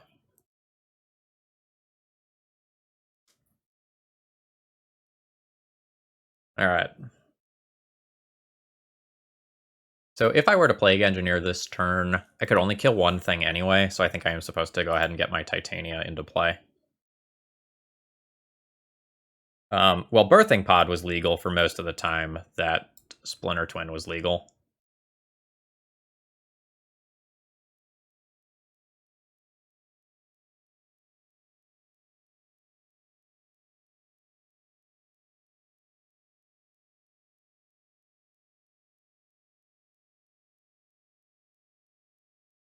I suppose I can just, like, cut down another tree, huh? Well, that doesn't do me a ton of good.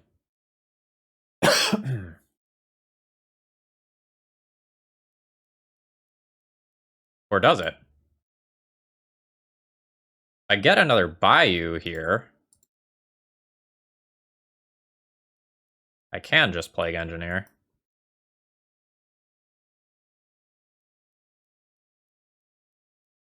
Or I could cut down the first Bayou.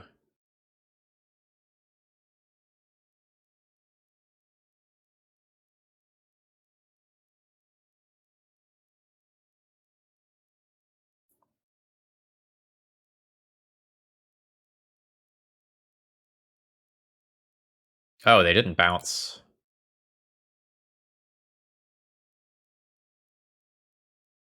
Nice.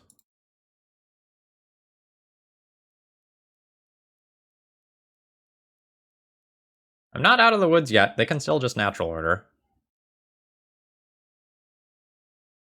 Get a Progenitus or something.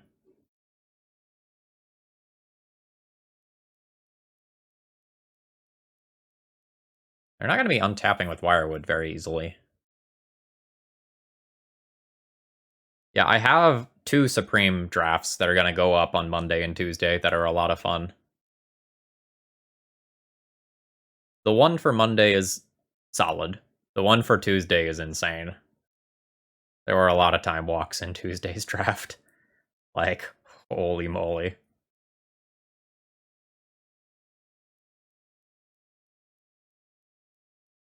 Ooh. The glimpse to draw cards.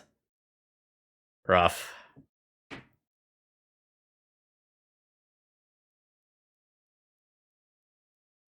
So if I have 10, 15, 16, 17, 18, 19 damage that I can swing in, that's an elf that lives. That can be bounced as well.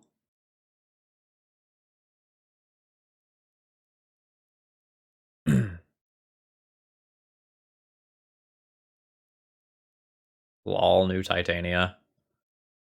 Don't think that's where I'm going, though. I think I'm just going black.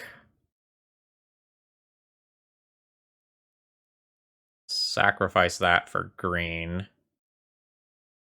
Abrupt Decay, the Wirewood Symbiote.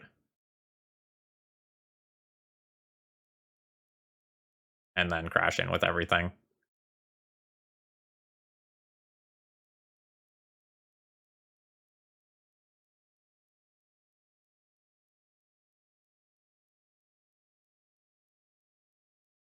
So I'll have 5, 10, 15, 16, 17, 18 damage crashing in, so my opponent will need to block with one of their creatures as well.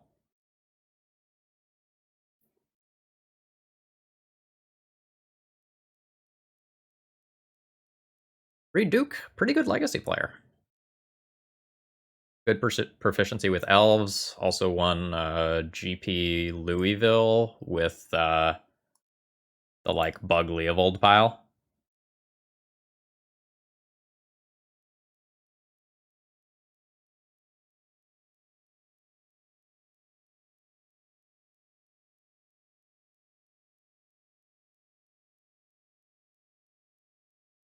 He's got a thing for the magic cards? What? I was completely unaware.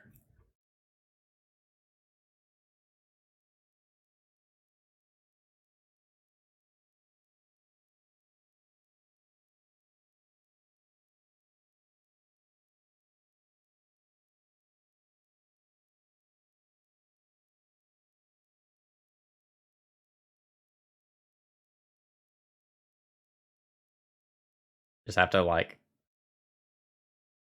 That's just 16 damage. 8 plus 4 plus 4. That's 16. That's not lethal damage. I don't even need to block. Yeah. GG's, friend. GG's. Alright, final round. Let's see what sort of prizes we can cook up here. Interesting hand in that we have really good cards, but we don't actually have a forest for the Orcish Lumberjack.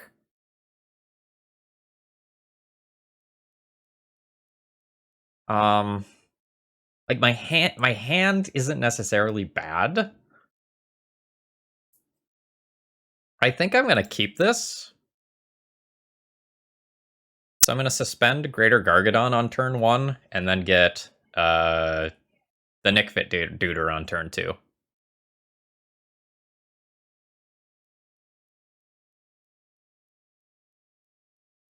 I could just Green Sun for Arbor, then play Orcish Lumberjack instead. That's not a bad line.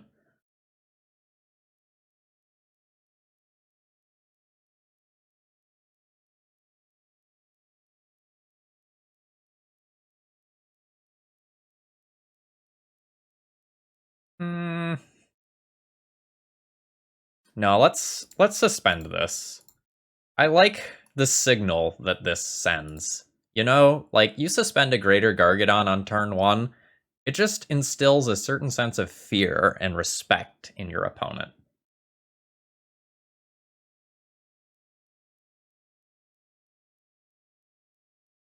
Plus, if I naturally just draw a forest, then I can save this green sun to get Titania and have the combo. That's, like, actually the reason why I should play it out this way, I think.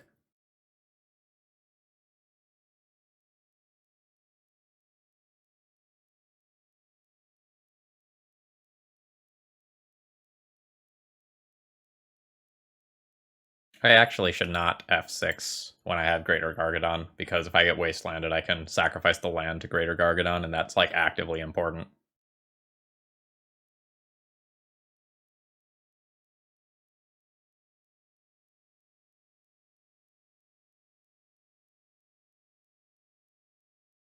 We might just be playing against Elves again. We could be playing against Eldrazi, we could be playing against one of the, like, green-white Reclaimer or Primeval Titan decks. It's hard to tell.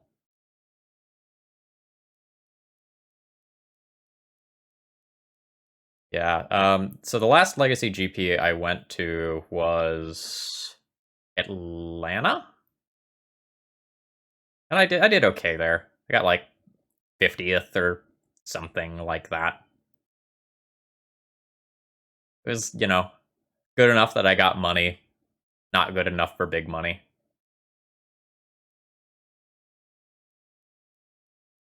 No covered forest.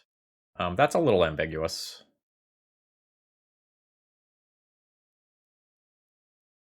Alright, so could be depths, could be a reclaimer pile. Let's always yield to that. Hmm.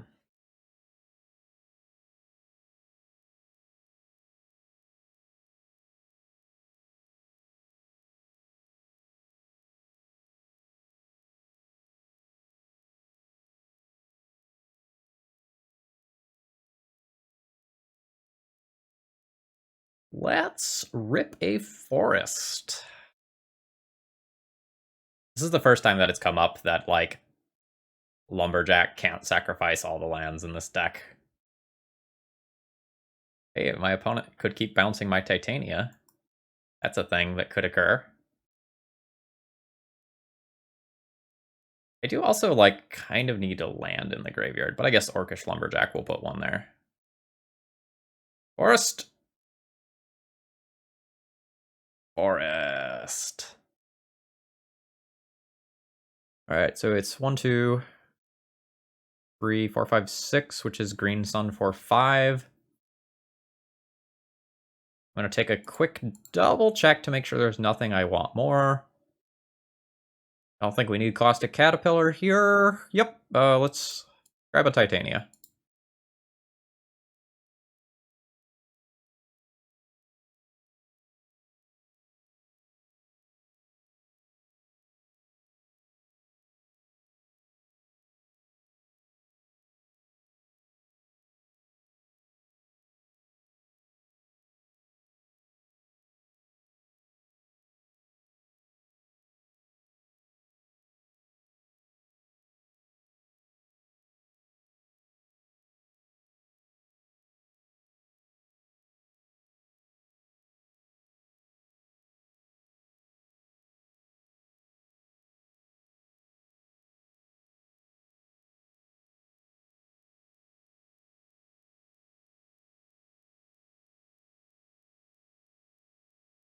Alright, so we're at kind of this, like, awkward place where I can keep redeploying this Titania.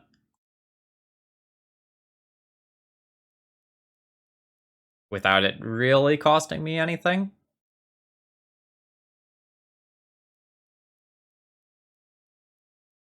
It gets much better once I have a fetch land, specifically.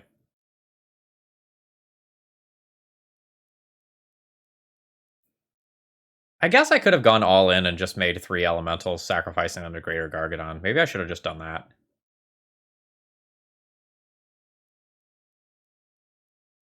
Yeah, maybe that was my line last turn.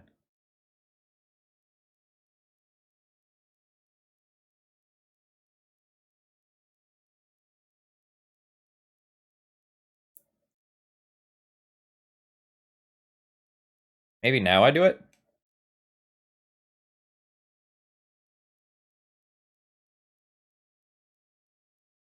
I Green Sun for Dryad Arbor. Sacrifice Dryad Arbor. Yeah, let's go down this route.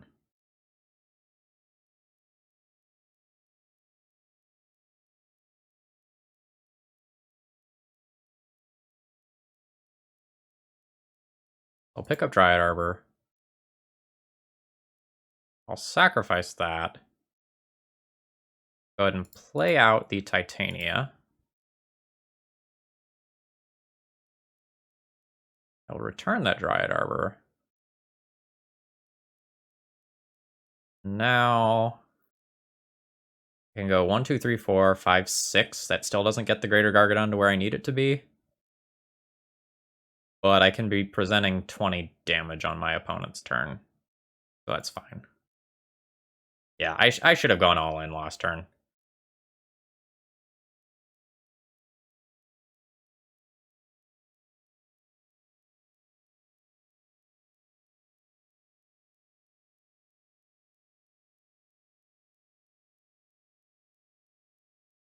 Yeah, I regret not doing that.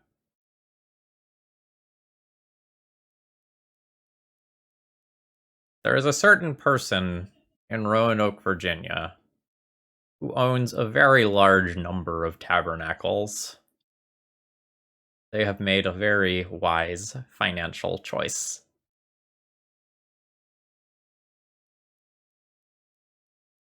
I'm not saying that that market has been manipulated by a single person, but they did some work in driving up the price of that card as an individual.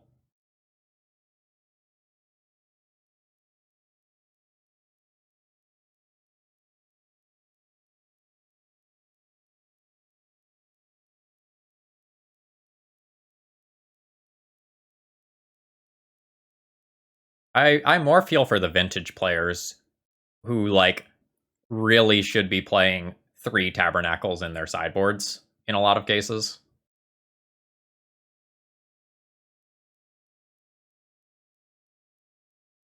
Those players I feel for.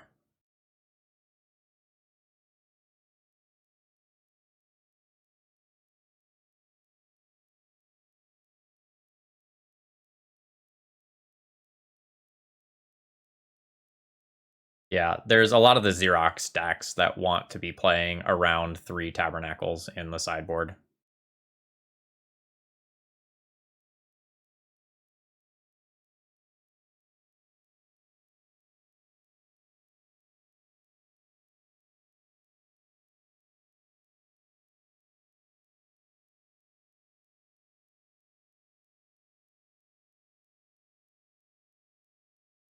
My girlfriend is singing Old MacDonald for some reason.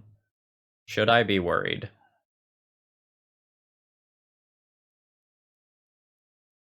I think she is playing Jackbox games or something like that.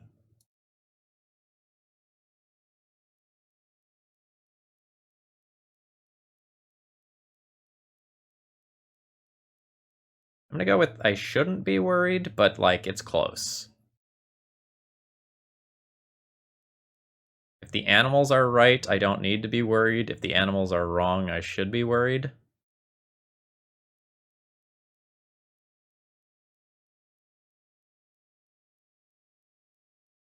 Crash in with everything. I could sacrifice an elemental to attack with a Gargadon instead. I think I'd rather just sacrifice Orcish Lumberjack next turn and then just have it attack as my like follow-up crew.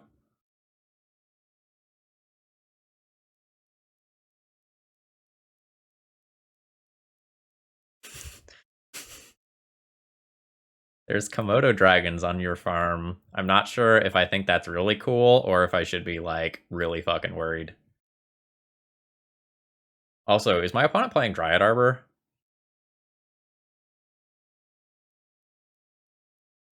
Also, is my opponent dead? There's 20 incoming.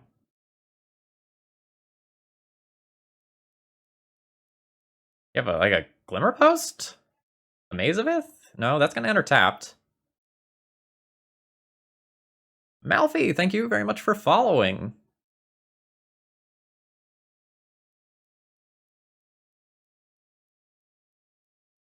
Ah, I see.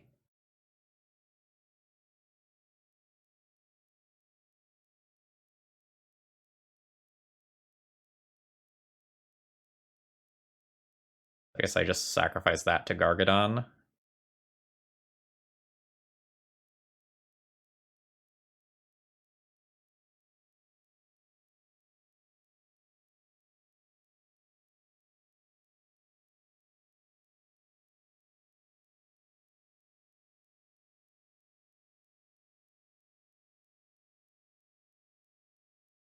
Hmm. Yeah, there's worlds where my opponent can survive this next turn. Between, like, Field of the Dead and Valakut.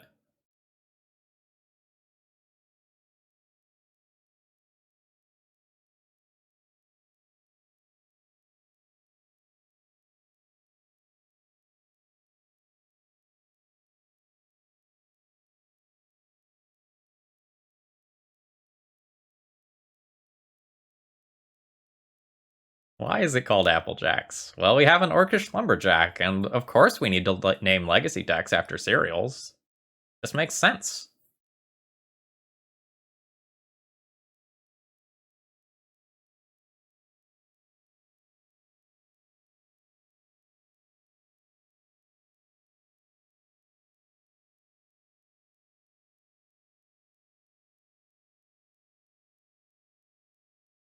My opponent might stabilize here. I really should have just gone all in a turn, like the first turn that I had the opportunity to.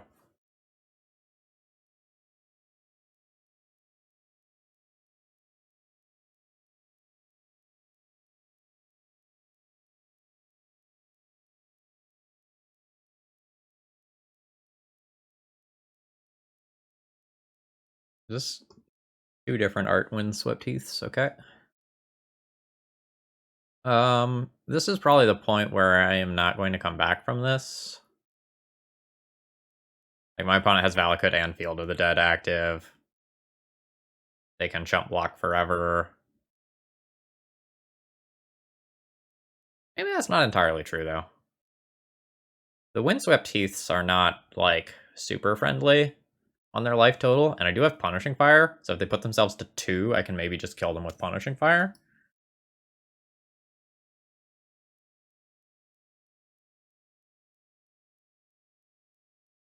Let's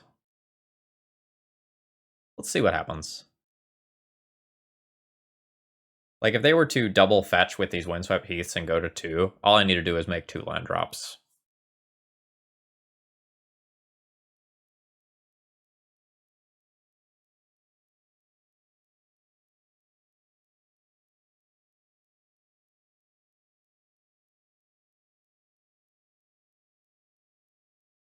I don't think I'm going to need to play around a Radiant Fountain.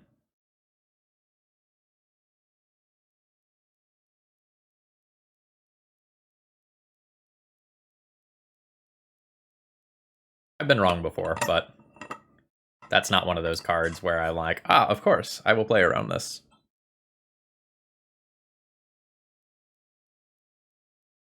Yeah, so they don't need to crack the fetches. They can crack the fetches to turn them into other lands.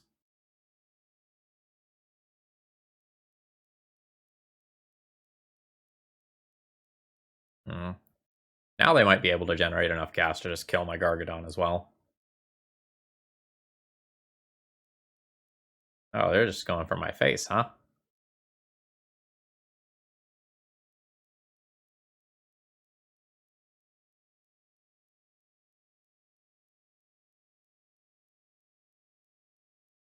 I wonder if I am deterministically dead. They've got 3 cards, so it's possible I am.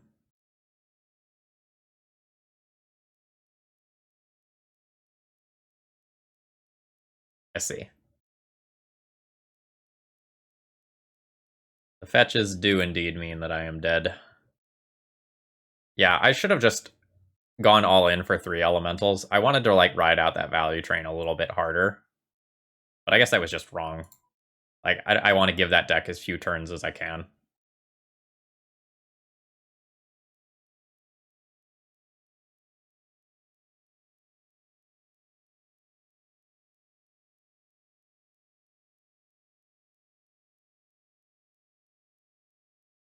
I don't know if I'm sideboarding. Like, Surgical isn't exactly the graveyard hate you want. You can remove one fetch land, but if they have another, like, eh. And then all my other stuff is not really for this matchup.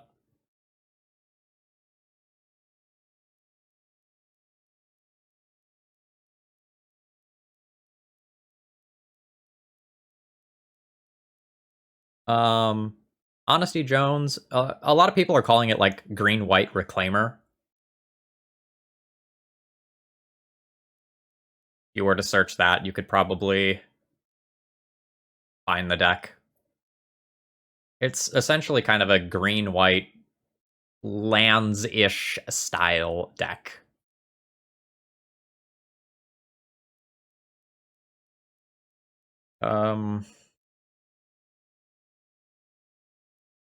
This hand isn't really broken. I can just, like, get a Dryad Arbor, but then I'm not really going anywhere super cool. I think I'm just gonna mulligan this one.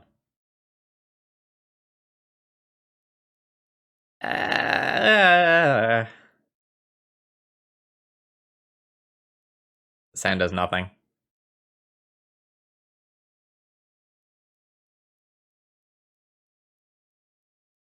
And it does nothing slowly.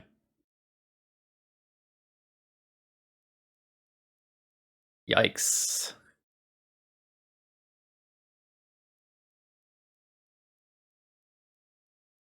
I don't think I win games on 4, so I'll keep this. I will toss back a land and Cling to Dust, I guess. This is not good. We're going down.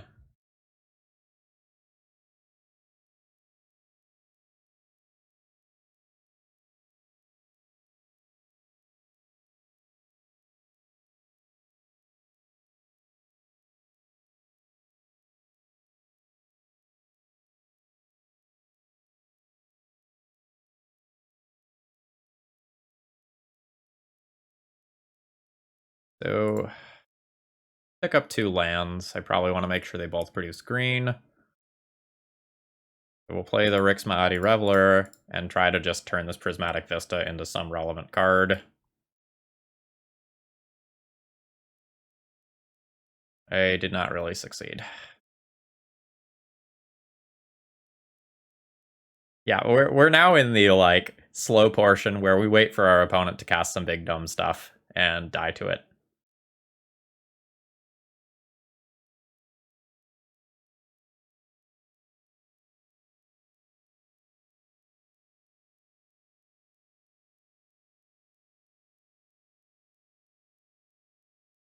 I mean, that's fine.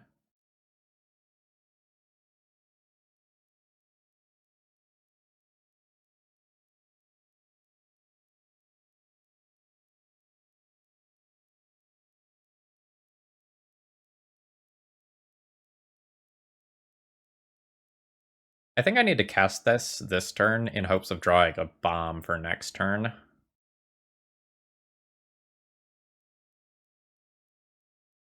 But I can just go ahead and Cling to Dust now and see if I draw something that changes my mind about what I'm doing.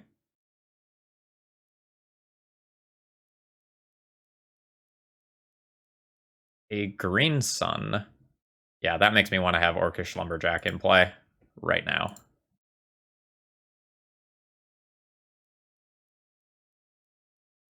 Then next turn, I have 6 mana for Green Sun for Titania.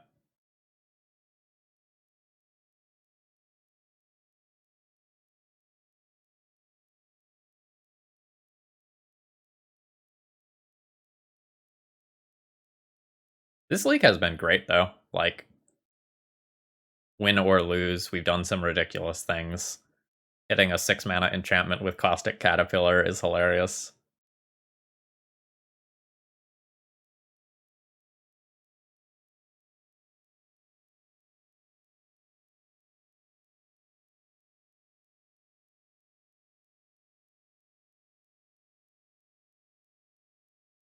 Arrakis is a little annoying there.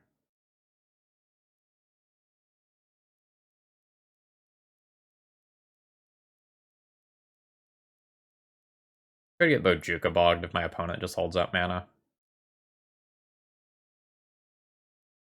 I'd really kind of prefer that they play something on their turn.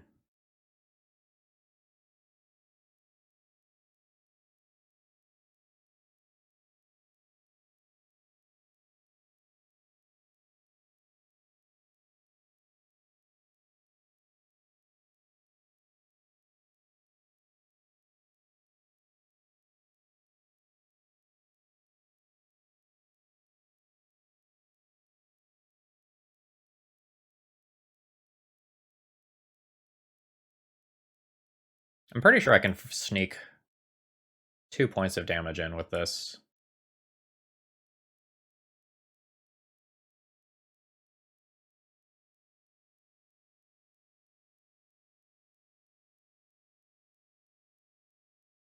Confirmed.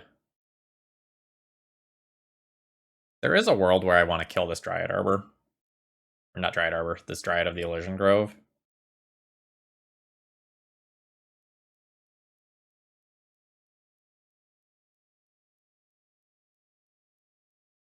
Because my opponent can tutor up Valakut next turn. But then I don't really have any gas left afterwards, so I probably can't realistically do that.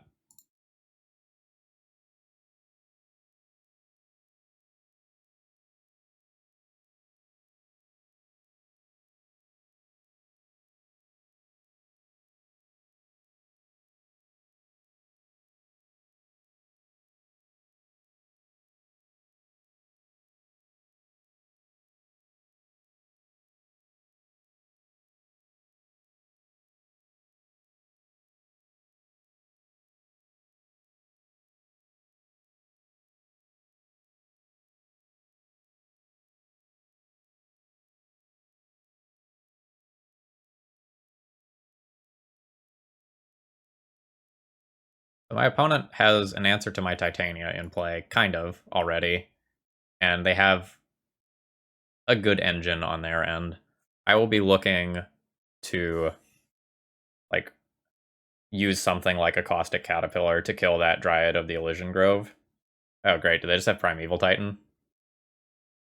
Yuck.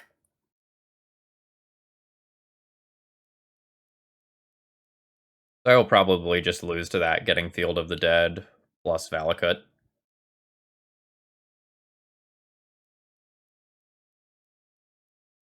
Womp womp.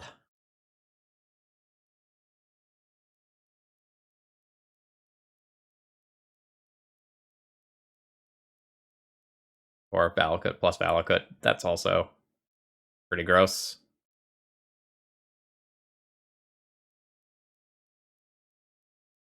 Plus Verdant. Okay.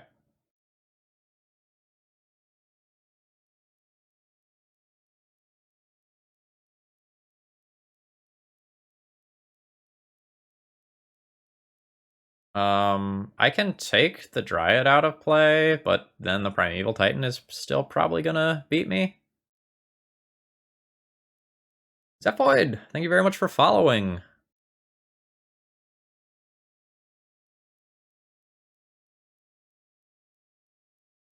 I can go...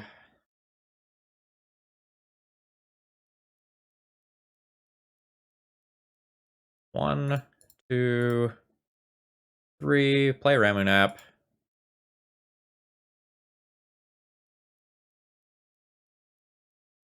Use that to get back a land.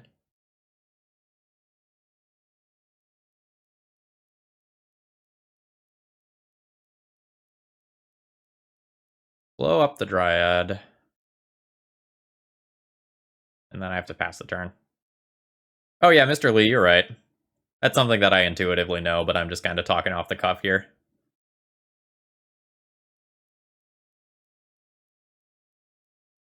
Yeah, I do not think the Rixma Adi Reveler is legacy playable. The previous deck that I played also had it in it, and it was just, like, very underwhelming. Not once in either of the leagues was I able to draw 3 cards off of this.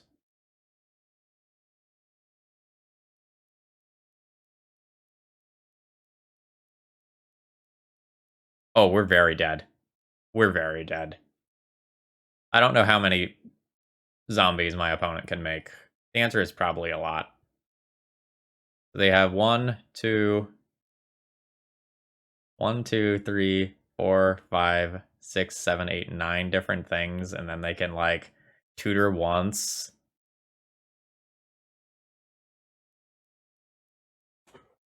Yeah, I just think the deck should have another bomb or 2 in those spots. All right, I'm gonna ship it in here. We're not beating through that. That deck is one of the few fair decks that can keep up with us in a value fight. And the fact that they have the tutorable Caracas is also a kick in the teeth. So we end up 3-2 in this league, which I'm perfectly happy with. We had a ton of fun along the way. As far as changes to the deck list goes, I think that the Cling to Dust and Rick's Maadi Revelers should be cut. I like the idea of playing 1 combo hate card in the main deck that's tutorable with Green Sun. So, for example, having a Collector Oof in the main deck can really mise a lot of matchups. I think I like that. So that would be something I'd be looking to add. And then maybe just a couple more payoff cards. Wait, hold up. Do I only have 3 Green Suns?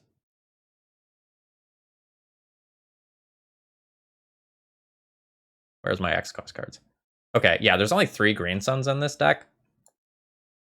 So I would cut Cling to Dust and the 2 Rick's Maadi Revelers for 1 Green Sun, 1 Collector Oof, and 1, I don't know, like a Questing Beast. Something in the middle in like the 3 or 4 CMC cost for when you're not quite to Titanium mana yet.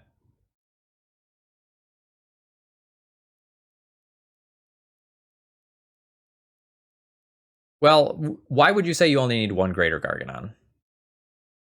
Right? So you can't tutor this up, so you have to naturally draw it. And it's an okay turn 1 play for when you don't have Orcish Lumberjack. I think 3 Greater Gargadons is totally acceptable.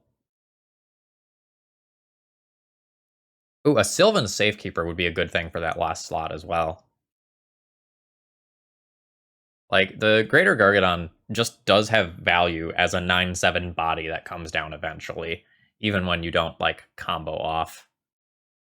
Like, that's like 2 Reality Smashers worth of haste damage hitting in the same turn.